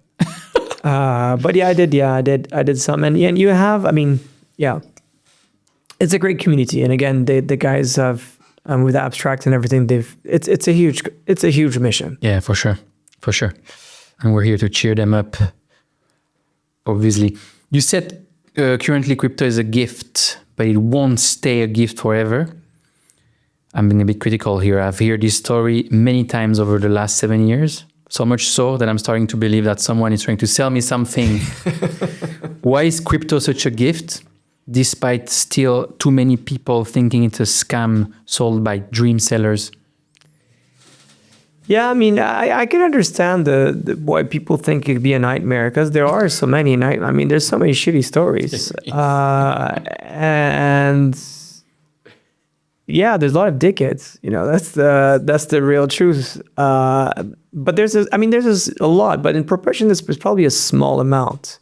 It's just this anonymous thing creates this weird shit where people like become like really bad, and with money, people get really weird. It's a weird thing. But why is it a gift? Now, that's the most interesting part is we got fucked and enslaved by Web 1 and Web 2 to just give our souls to these big companies. I'm pretty sure that our children and grandchildren are going to say like, oh, you know that, yeah, Kevin, your grandfather, he had a podcast. It's all on this platform. And yeah. Was YouTube giving a lot of money? No, I think they're giving like 2% max or nothing from the views. Oh, that was the slavery back in 2025. And YouTube are the coolest people, by the way. No, I think we get their numbers exactly. I'm not sure, but like about maybe $500 for like 100,000 views, right? But that's even weirder. Something Why like do you that. guess the real numbers? That's why I don't even activate the ads. That's why I love OnlyFans. I'm not a user, but I love the thing is they have a clear. It's 70-30, right? They keep. I don't know the numbers. 70-30 or 2/3, 1/3, something like that. The thing is, at least you know exactly, right? It's very easy. Subscription creating is normal, and that's a protocol, right? And I think so. That's the truth. Is that it's Web3 will finally be the one where the Uber driver could be the first Uber driver, the first guy of Airbnb could be a validator of this node and become a huge guy on it, and not just a slave, which is 99% of Uber drivers, of people that do YouTube videos. And of people that, go on X today, right? We gain traction, visibility, and we grow our businesses through these channels.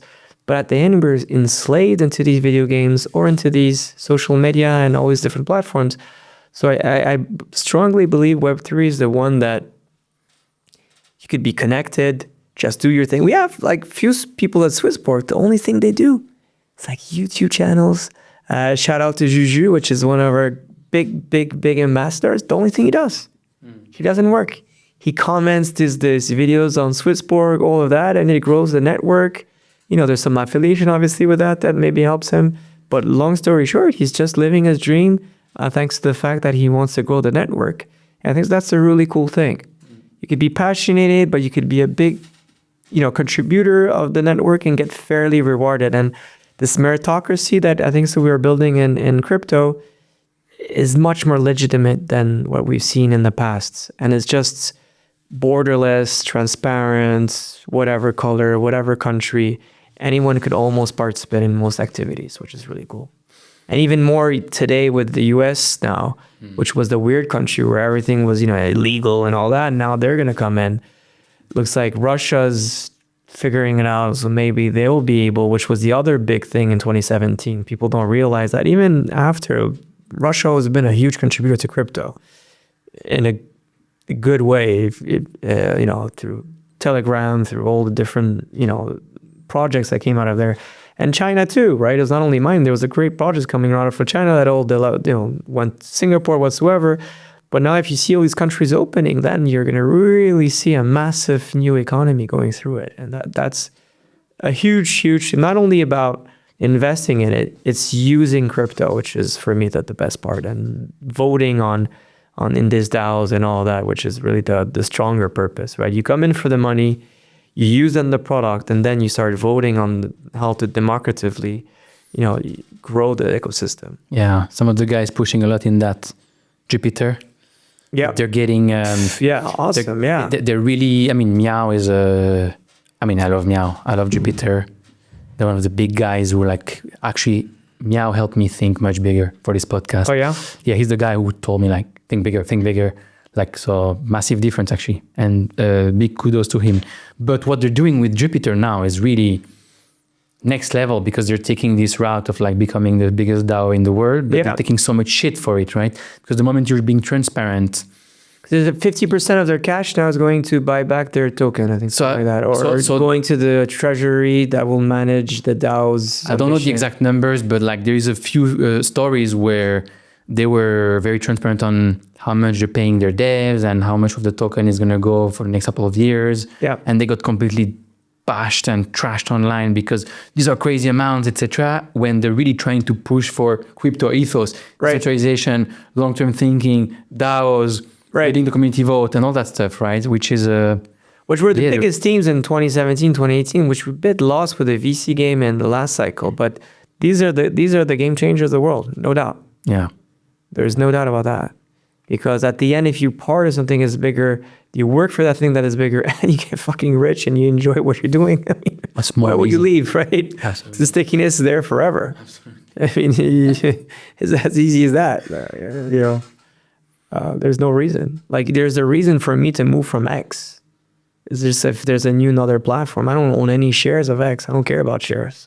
I don't care about X. I care about my followers there. That's true. But do I really care about X? No, I don't give a shit. You're the proud co-founder and CEO of Swissborg. What is Swissborg if you had to explain it to a mom? To my mom, it's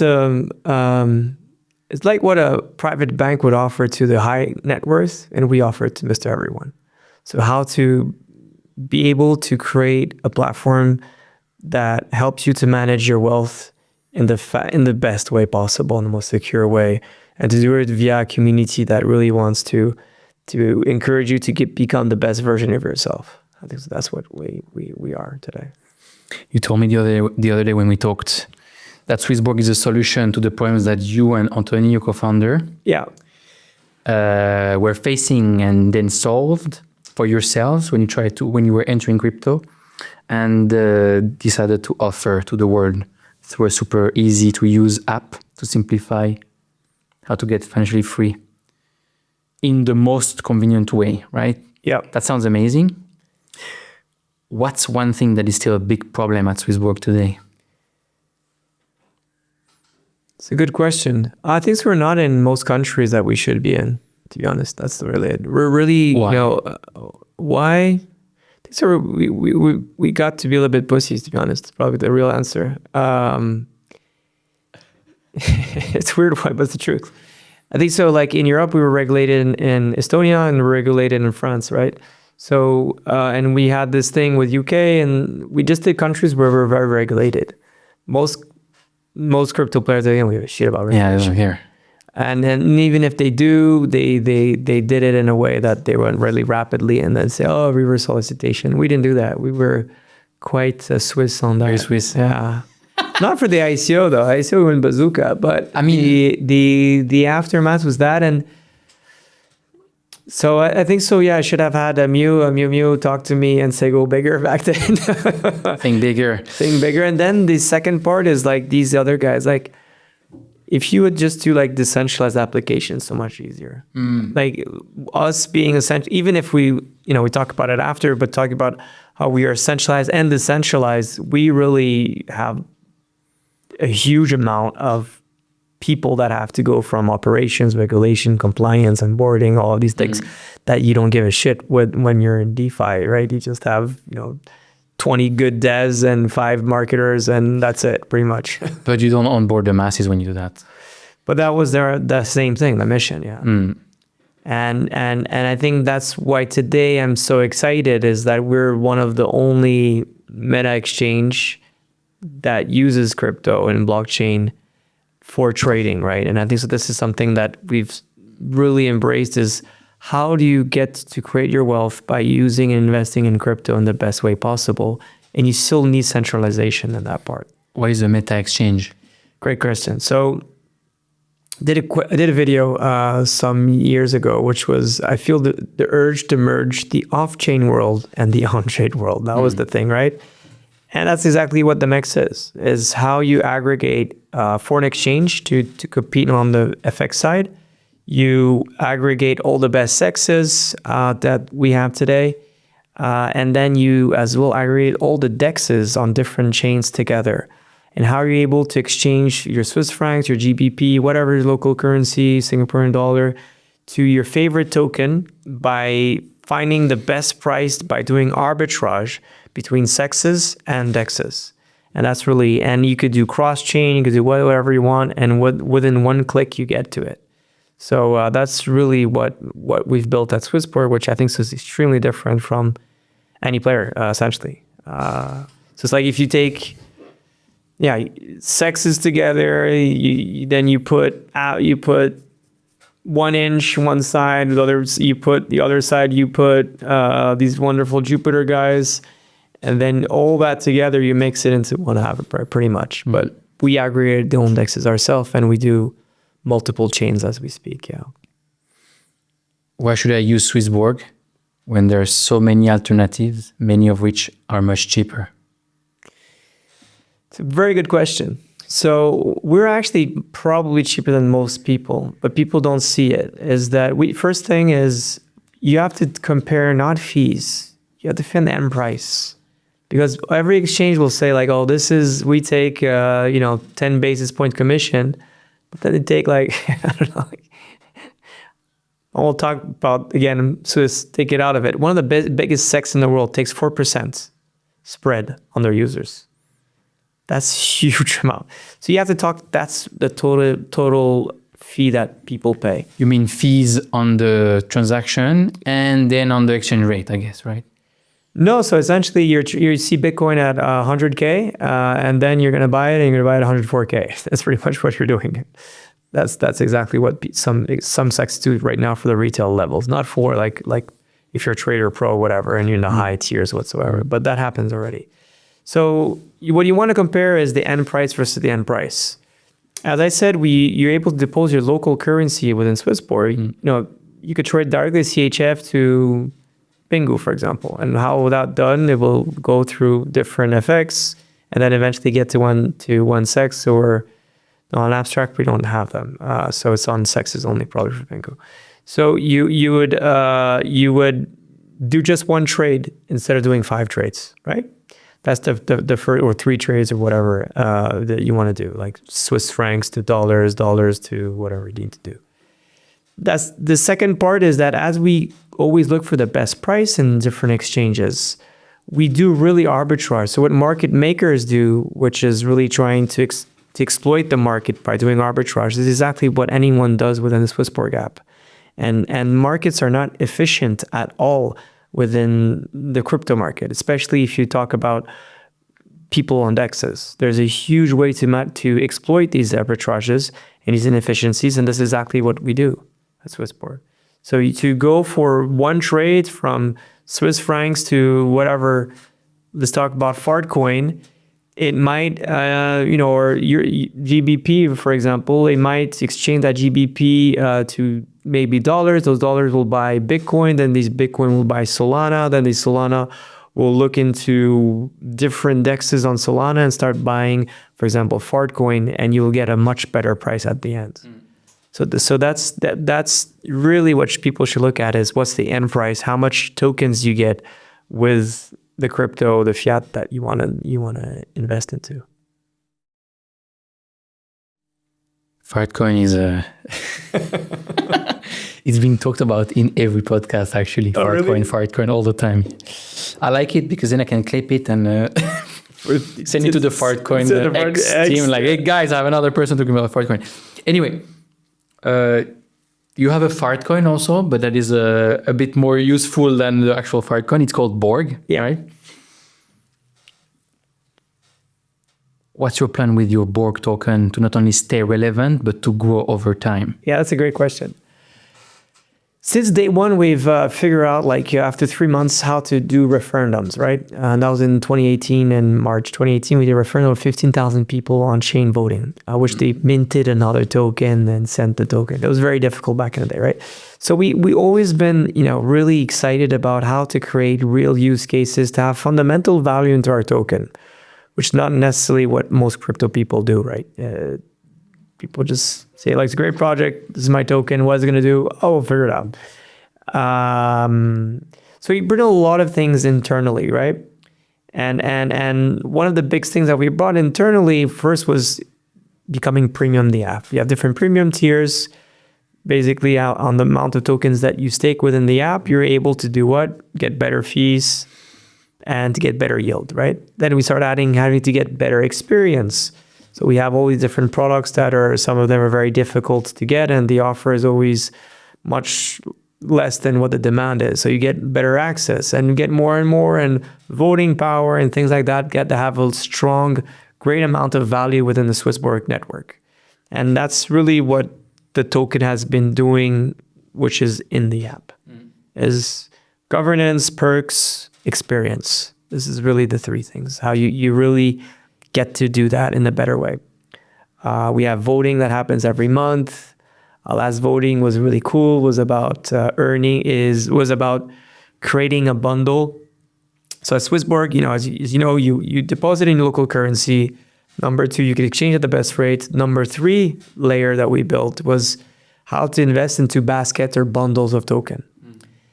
Now they voted on the fact that they're able to create their own bundles and co-manage the bundles together, where they're going to have incentives to share essentially the rewards together and get a yield based on the money that they make by co-managing these bundles.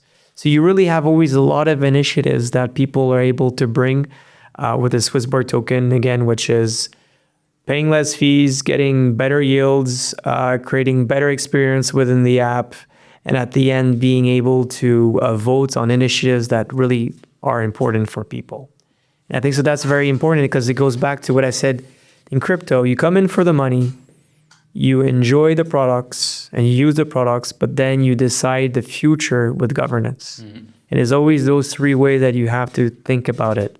Come in for the money, you enjoy the product, and then you contribute in the democracy of the future of the network. With that being said, that's not enough for this cycle. I think that, in the last cycle, we were one of the top performing tokens. We did great, got to 1.76 billion market cap. But you see in the race today that there's still a lot of CEX tokens or whatever, but we always been in this MEX, which is the best of 2 worlds. And the biggest contribution recently has been as well on chain regarding Borg Pad, which is a great type of launch pad that you could do and way to list tokens within the Swissborg app. Again, a voting mechanism that lists any token in the fairest way possible to bring a lot of value for people that are out of the app within the app too. So a lot of mechanisms that could help the Borg on chain. So that's how we put it on Solana. We might put it on other chains. Whenever we list tokens on Borg Pad, we list it versus the Borg token. So that brings a lot of supply, trading activity and buy pressure on the Borg token.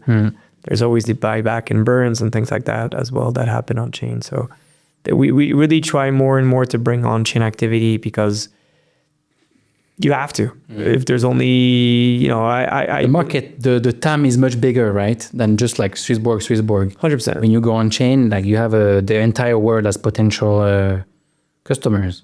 I want to know more about, obviously, you worked on this opportunity to bring retail investors the opportunity to invest in early projects. Yes, that's the fourth layer.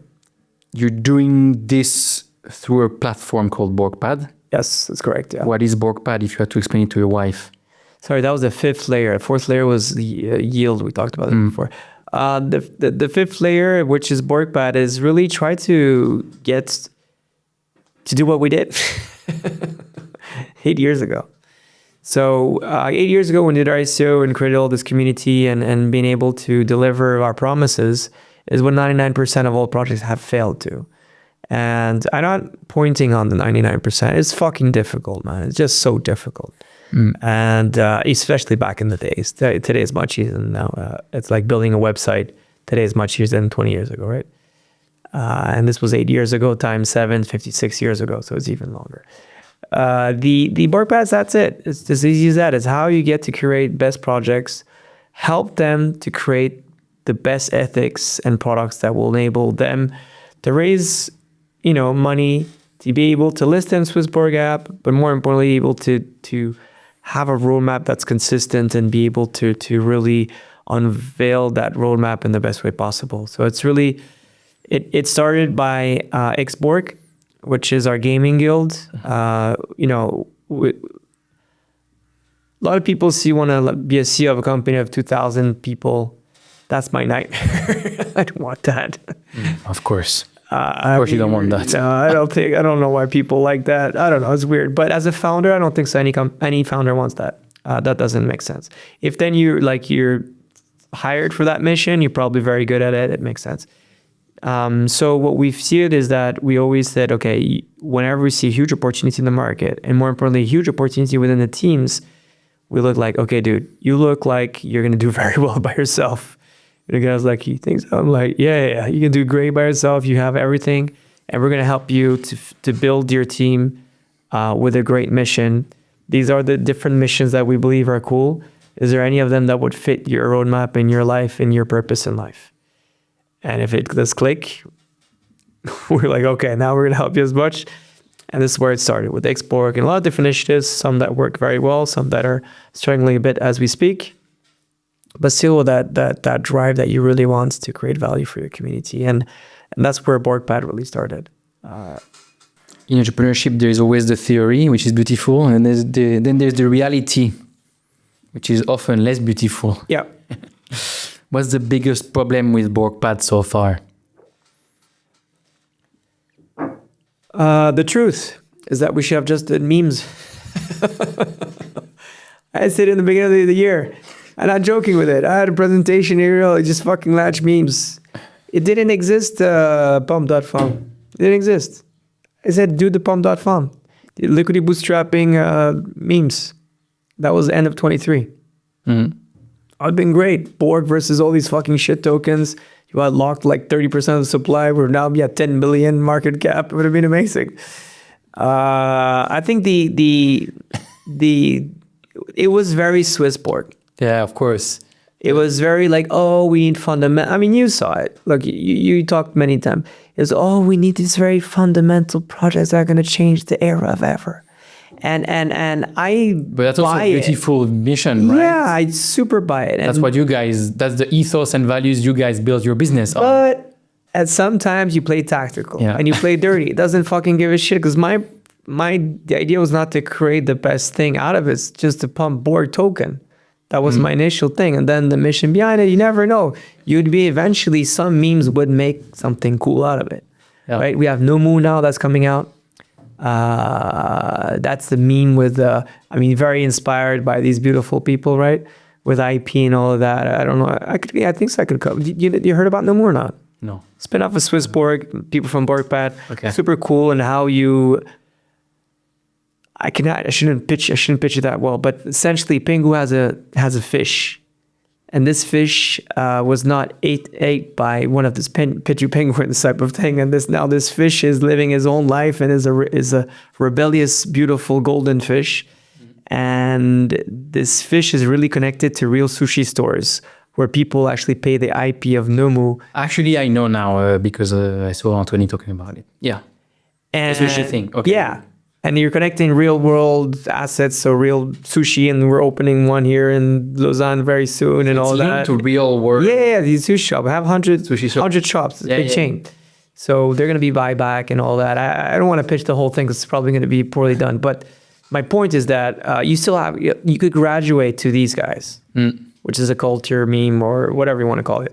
So that was the issue, and it was not permissionless. We wanted to gate it for the Swissborg community, which I understand.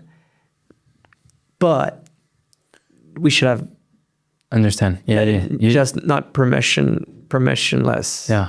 Let it do whatever they want in the easier way, because Web3 at the end, people just want permissionless. They don't want to ask permission for anything. Absolutely. But those things you learn. I mean, how many times you need to really, go back to the whiteboard to Forever. make shit happen? Forever. Exactly. Never ending. It's never ending. So It's a never-ending pain, entrepreneurship. yeah. If you like this game, you need to fucking be masochist. Yeah, that's it. Yeah. Tell me about this match portfolio product. Yeah, so that's the seventh layer. We didn't talk about. So the first layer is you deposit within your own bank account with your own name, with your own local account. Second, you do best exchange to the MEX. Third is you yield with different DeFi protocols or with different risks. Fourth is about baskets and bundles that you invest in easily way. You co-manage them now. Fifth is about the Launchpad and Borg Pad. Sixth, tokenization that we haven't done. But we jumped to seventh. The seventh layer, those were the 7 layers that we wrote in the white paper in 2017, and we talked about it multiple times. And as people that don't want to get their hands burned or just don't want to do the strong work for now. So it's about like instead of going to how do you call it, a gym and working out and have an instructor and all that, you're just going to go to, how do you say it, a place where they're going to put all these electrodes and make you beautiful muscle without too much work. They do it for you. They do it for you. Do these places work actually? The electrodes, like do people get their abs and their muscles? I'm sure, no. And look at these movie actors. I always wondered. Do you think these movie actors, they Work out like crazy? Probably take some stuff also on the a lot top. of stuff, But sure. I'm not sure like just taking stuff and not working out is gonna Sustainable, no. it's gonna help. No. But Brazil, they inject all these fake muscles, right? I don't know. That's another thing, but I don't think you can take them out that easily, right? It's actually a surgery, right? Yeah, it's Aesthetical surgery, It's horrible, yeah. Plastic surgery.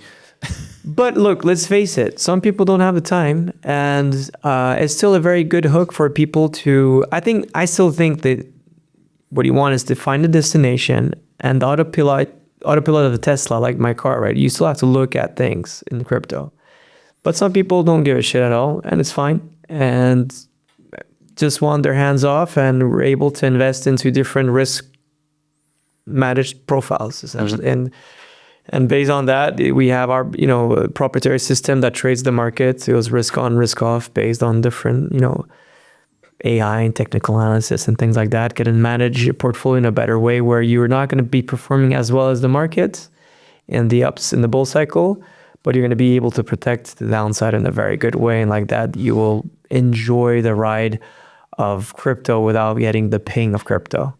And hopefully we'll be outperforming, on the long run, the top 5 to crypto, let's put it that way. But then, probably sometimes we will, sometimes we won't. But at least it's a good way to not like go to those minus 50, 60% where you're like, you just say like, okay, it's too much for me. Question your life. Yeah, like how idiot was I to just do that? And I think that's going to be a big thing, especially for high net worth individuals. for as well elder people, because people don't realize that Swissborg, we have a lot of elder people. A huge amount of people are actually over 50 years old within Swissborg network. And some of them, you know, if you have a private bank or even if you haven't invested all your life, you know, at 70 years old, are you really going to get really into crypto? Maybe yes, maybe not. But if you don't, we still want to make sure we have a solution for yourself and for making sure that your kids will retire, you know, they'll inherit, a great thing, or you'll retire in a great way. Yeah. The founder of HyperLiquid, Jeff, this podcast a few months back. Yeah. You said HyperLiquid is changing the game in crypto for the first time in 2 years. Yeah. Can you explain what you mean exactly on the philosophical aspect of crypto as a founder who has been driven by the right crypto ethos for almost 8 years now? Yeah, you're right. I mean, look, Stanley from Avid did the right move with loans. You know, people are going to hate me, but Uniswap didn't do the right move. Some other people did it before, which was Bancor, but no one talks about them. They made the right move. I think HyperLiquid's the next move that made this one. I didn't see any people do the right move as HyperLiquid did. So it's, for me, it's the third best protocol that has existed in DeFi for now, which makes a lot for us. And it's sad that I didn't even get the airdrop. You mean third best as the third kind of time that there is something really game-changing? Yeah. Obviously didn't invent perps on chain, but they did this version, which was a better thing, just the UX, everything. Like I remember it was June or July 2023, I think so, when Anthony was showing. And I did then on the wallet. It's just a wallet I threw away. So that wallet, I don't use it anymore, so I couldn't get the airdrop on that wallet, unfortunately. So I just out that app. But the thing is that the whole market making, the LP that they put together, is just the best way to take away a lot of market makers, or to bring back market makers, but more in a, let's say, a smarter way. And it's the biggest actor that took every CEX in every way, in the scariest way possible, and all this vendetta of all these CEXes that, you know, tried to fuck up with them with different liquidity pools, all these different, you know, shit that happened on these CEXes recently shows how powerful this thing is. I mean, did they make it all right? No, of course not. They're learning like everyone. But how it's built, I think so, it's very different. The day when, I forgot which token was, you know, the people that played with the margin were able to almost penalize the whole thing. And then they had to react and delist the thing. It's called the jelly token, or the jelly. Yeah, the whole jelly. That same day, we tried to buy the auction to get listed on it, to show that Swissborg was really a huge fan of what they're doing. And what is even more exciting is we got listed. I think we got the spot the day after. We bought the spot, I think so, for 55K. And the most interesting part here is, what I would love is these guys to replace the whole CEX token, the whole CEX on spot, because that for me is the most exciting part. Yeah, you like Jeff and HyperLiquid as a founder, right, for the ethos, but you like HyperLiquid also a lot for a company like Swissborg on the business side. 100%. Why exactly? 15% of all trades on Swissborg now are only through DEXs, right? But that still means that 85% are on CEXes, in average. As Swissborg is growing, we're adding more chains. We started with Solana. Why? It's only possible on Solana with order books in the beginning. The central limited order books that were built on Solana were well done for our architecture of our aggregation of our order management system called Smart Engine.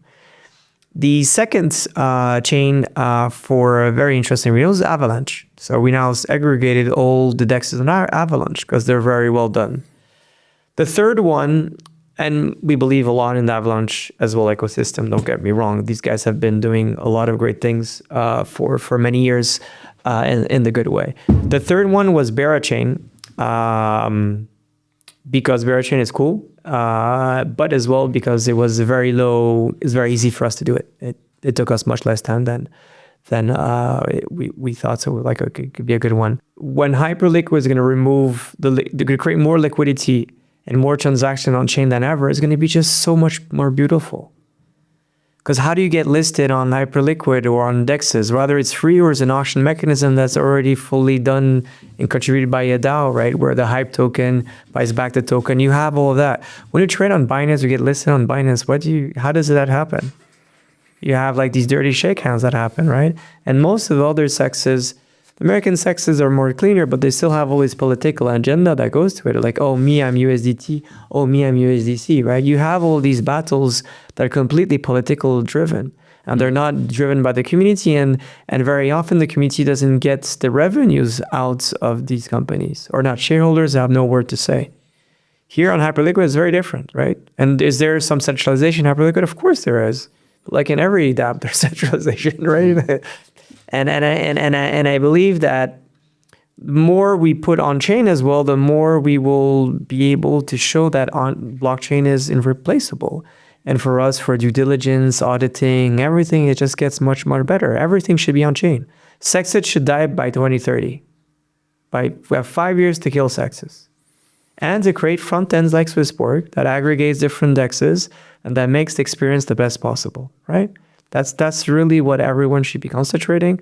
And I think that, more and more people realize that DEXs is where we're heading. And that's where you get, because when we trade on Solana, where we're going to be trading on Hype, you're not going to buy the fucking Hype on a CEX that has no thing. No, you're buying on Hype blockchain. We're now aggregating HyperLiquid as a chain, and you'll be able to trade Hype token and probably others through Hype's blockchain and Hype DEX, which is really cool. HyperLiquid DEX, right? So that shows again that we're using blockchain, but you're using the ecosystem in the best way possible. We're really trying to create value, bring TVL, help projects, and of course, Borg Pad is another way that we could source projects through that and have that real virtuous cycle, which is not about investing. It's now about using blockchain, and very soon about voting on. With Hype, like what are the great things to do and on all of that, right? You need that. Investing is done. Like buy an ETF, you don't need CEXes anymore. Now we need to use blockchain. And the third is you need to vote on blockchain, right? That's the most important. Yeah. I had big discussions with Gavin Wood the other day about that. Governance. Yeah, they're big into that that. with Polkadot, obviously. Yeah. Yeah, they're the king of. I mean, he lost a lot of money, right? So shoot, what's it called? The biggest hack in 2015. When Ethereum split. The DAO. It was called the DAO hack, yeah. The DAO hack. So I think so. Since then, he's been very focused on how governance system should be working very well. Yeah. You've been at the Swissborg adventure, right, for almost 8 years now. You're still here with the same business and the same token. Not many people, we talked about that before, not many people in crypto think that way, right? Yeah. What makes you stay?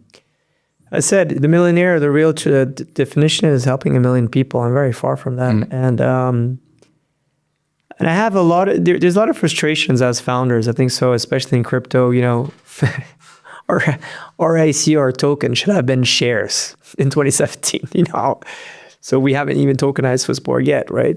So 8 years later, it really grows. So, I mean, maybe it will change now with regulation, but we'll see. But the thing is, yeah, you get frustrated. You get to meet a lot of people. You hire a lot of people. You have to fire some amount of people, which is always sad.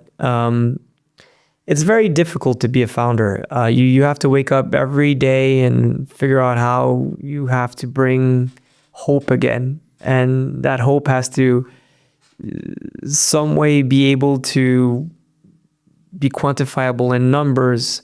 But the great thing is that the only mission I have is to serve the community. I don't have any investor I have to talk. I don't have to do any bullshit reports for VCs, whatever. I don't need to do anything. I just do whatever I feel is the best with, of course, the co-founding team and the board of Swissborg, which is all Swissborg people. And we have one, big goal is this financial freedom for that 1 million people. We have one goal, which is to make the Borg, the masterpiece in the heart of our ecosystem.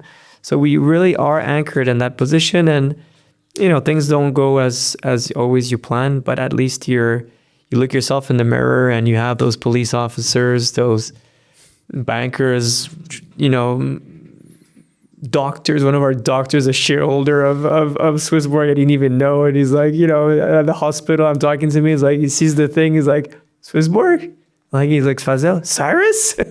Series A. I'm like, no way, man. And he's like operating on myself and doing like, dude, I have like so much confidence this operation is gonna go well, right? And you have these electricity thing, and there's so much, so much different crazy stories I could tell you. How do you deal with the pressure that comes with that? All these hopes of all these people. Oh yeah, that sucks. Yeah, in some way. You can't fail, especially Swiss culture. You know how we are. We're not American culture. It's the opposite. You fail, you're dead. But look, sleep at night. Right now the goosebumps thinking about it. But the thing is, I never had an easy life, man. I never enjoyed the easy life. Just always like to really hardly get into hard shit. So that was I grew up in a way where we lost everything. We lived alone with my mom. We moved from countries, learned different languages, fought a lot. Got my ass kicked many times, got into different sports, breakdance, made money, just traveling Europe with a hat and breakdancing in the streets. And breakdance is really rough. It's a rough sport, especially back in the day. There's no like TikTok where the guy's like, oh, go to the gym, and no, it's like there's no just like one videotape, and then you're like, okay, well, there's no course, you just learn and you break your neck on doing shit. Then, we talked about mixed martial arts, all these, all these things that create the culture of delivering shit. And that when you're faced, what Ben said very clearly is that when you're facing a fucking fire, in your inner self, there is a small excitement of joy. Yeah, you have the adrenaline, right? You feel like, holy shit, now I'm the boss, and I have to show that I'm the boss, right? And I'm gonna fix this shit. You look at your Dragon Ball Z mangas, they're like, wah! And you fuck the person, the problem in front of you. You fuck it up, that's it. There's no choice, right? You just take it and you break it into pieces, and then you say, look at that motherfucker. I told you I was gonna break it. Yeah. And yeah, it's a weird one. Then is how long can you do it in an efficient way? That's the big question of many entrepreneurs that I have no clue.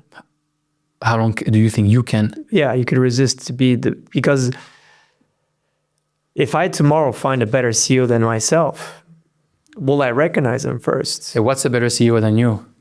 I have a lot of flaws, so I can tell you what I would do, but I'm not a KPI driven guy. I'm very emotionally. I'm driven by I do understand what's the future, I think, so of this planet in some ways.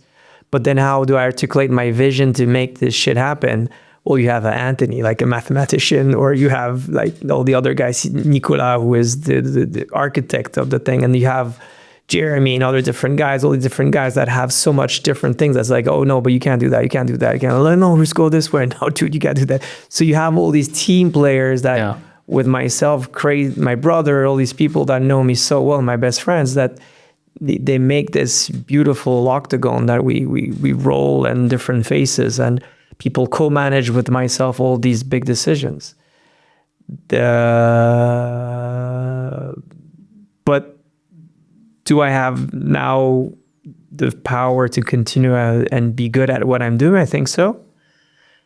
But there's some doubts sometimes. And ChatGPT is here to like talk about these doubts on a weekly basis.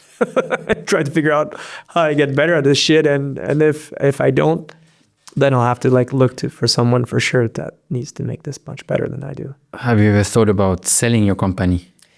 Yeah, of course. I mean, we had an offer at $1 billion from Voyager in 2021, and our token was already at $1 billion plus, though. So we were like, oh, $1 billion. We didn't realize there was no liquidity, and then there was going to fall down. You did your machine scheme. Maybe in 3 days. But we liked the whole Voyager guys. They were great people. Some they're Swiss people too. Super smart, American Jewish and Swiss Jewish people. So we had a very good vibe, all these guys and all that. Just that we didn't have a plan for the token. Like, well, we're not interested. And they also went bankrupt. Yeah, so I'm very They're a happy. public company that went bankrupt. Yeah, it sucks. Yeah, 6 billion from withdrawal from the stock market, Toronto stock market. I think so. If tomorrow, we have a great exit for the token holders, the Series A participants, and Swissborg's magic still continues with another actor, yeah, I mean, would that be a responsible decision? Will I bring it to all the shareholders and the community? Yes, I would. Right? Because at the end, if it's a big win, it's a fucking big win. Why not? Right? It's good to be practical, for sure. You have to be practical, and I think so. This, when you get over 40, you understand what's ego, and then if we sell it to a company that has no ethos and just ruins the fucking life of our token holders, and I just make a quick buck out of it, no, fuck that shit. I'm not gonna do that. And this happens probably more often than the good merger or good acquisition, right? Most of the time, it just ends up bad. I don't know. I mean, I don't believe that's a bad acquisition at all. So it depends who. That's going to be fucking awesome. That's going to be a great one. That's going to be the best acquisition. Like, options is going to be a real thing. And it's also removing a lot of risks from the market because they're one of those offshore companies you mentioned before, right? When you said about blowups, right? But still European ethos. It's a bit different. They're not scammers. The two brothers, we were one of their biggest clients in 2017, 2018. So we knew the Dutch brothers. They were really cool guys. And the tech guys behind, the Polish people, they're super clean and all that. So they had, of course, the islands and all of that for regulatory reasons, but they still had this great ethos of becoming the biggest option platform forever and sold for $3 billion to Coinbase. Was quite cool story at the end. You're in your early 30s. 40s, sorry. You're in your early 40s. Thank you. I'm in my early 30s. Tell me something about your life that I can take with me for the next 10 years of my life. Don't do children's too late. I hear that so often from my podcast guest, actually. They're saying do as many as possible, as early as possible. I don't think you need so many, man. I mean, there are a lot of people on this planet. But it's good to have kids earlier. Do you think, not regret. I have a huge amount of energy, you too. So we're at least good on that side. But with age, you have less energy. There's no doubt. The flower is not as bright. How old were you when you had your... 39. 39, okay. So... Do you wish you had a kid earlier than 39? Yeah. 30. Well, I was quite stupid though. I mean, until like 33. I'm to that book moment where I was talking about, that reverse moment. That was a bit stupid. I was just like planning the Thursday, Friday, Saturday night out. That was very important. I didn't care too much about the rest, and some sport and things like that. But I didn't really care about the rest, to be honest. It was like, what's the party? What is the casual, cool party on Thursday, and where is the blackout Friday nights, right? So that's not like very sustainable, right? When you're a father, at least. So I think so. That's definitely a thing I would have, But then life, brings you in different directions whatsoever with different people. So it's not as easy to control, right? That's one thing. As I said, your 20 is about learning potentially who you are. 30 is about developing, sharpening that fucking saw and becoming like the best version of how you professionally could be and taking the biggest amount of risk, right? And you travel the world and all that shit. So, I don't need to take any feedback from that, but it's still really important to take a huge amount of risk. Because you could really do it. I mean, besides if you have family that need your, whatever. But most of the time, I think you could take that risk. And then just to have healthy habits too, right? You're already sporty, so you don't need it, but you need sports. Because that grandmother who turned 70, that became this strong Terminator in 5 years. I buy the story, but I still think that you need to have your discipline in your 30s, because if not, that's when you start maybe going too extreme and you don't want Yeah, you don't want to lose yourself into drugs and shit like that will lower to just eating fast food and all that shit, or and enjoying the small things. Like the best things of life are always for free. Nothing that you'll be able to pay will be as good as free, as easy as that. Running, swimming, hiking, all these things are free. They're the best things. Meditation. Yeah, do you want a polo and with other rich people? It's probably a cool game, polo or golfing, but you don't need to fucking golf, man. I golfed last week. It was a great game. But dude, you could hike. It's much better than golfing, put it that way. It's completely for free. You just need nice shoes. So you have to, like, especially with crypto, you're not like that, but with crypto, people could like be like too Lambo and all that shit. I think so. It's important to not get too excited about these fake tits and these fake things in life. Yeah. Yeah. As they said, if you're not happy with the coffee, you won't be happy with the jet. I don't know who said that, but they said that. And I tend to agree. It's like Mark Zuckerberg saying like, it's always like, yeah, your car has to have half of horsepower than your jet. That's a common saying. No one fucking says that. No one has a jet. I think someone said that. Okay. But next time, before I say that, I'll go online. I'll ask GPT, hey, who said that? And I'll look less stupid. Thank you so much, Cyrus, for doing this. Thank you, man. That was a great conversation. And thank you for being here and for doing the right thing in our industry. And that is doing the same boring thing over and over again for more than 7 years in an industry where people's attention is of the span of a goldfish. Yeah.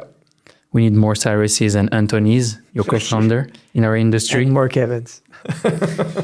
Entrepreneurs who think long-term and fight for the true crypto ethos.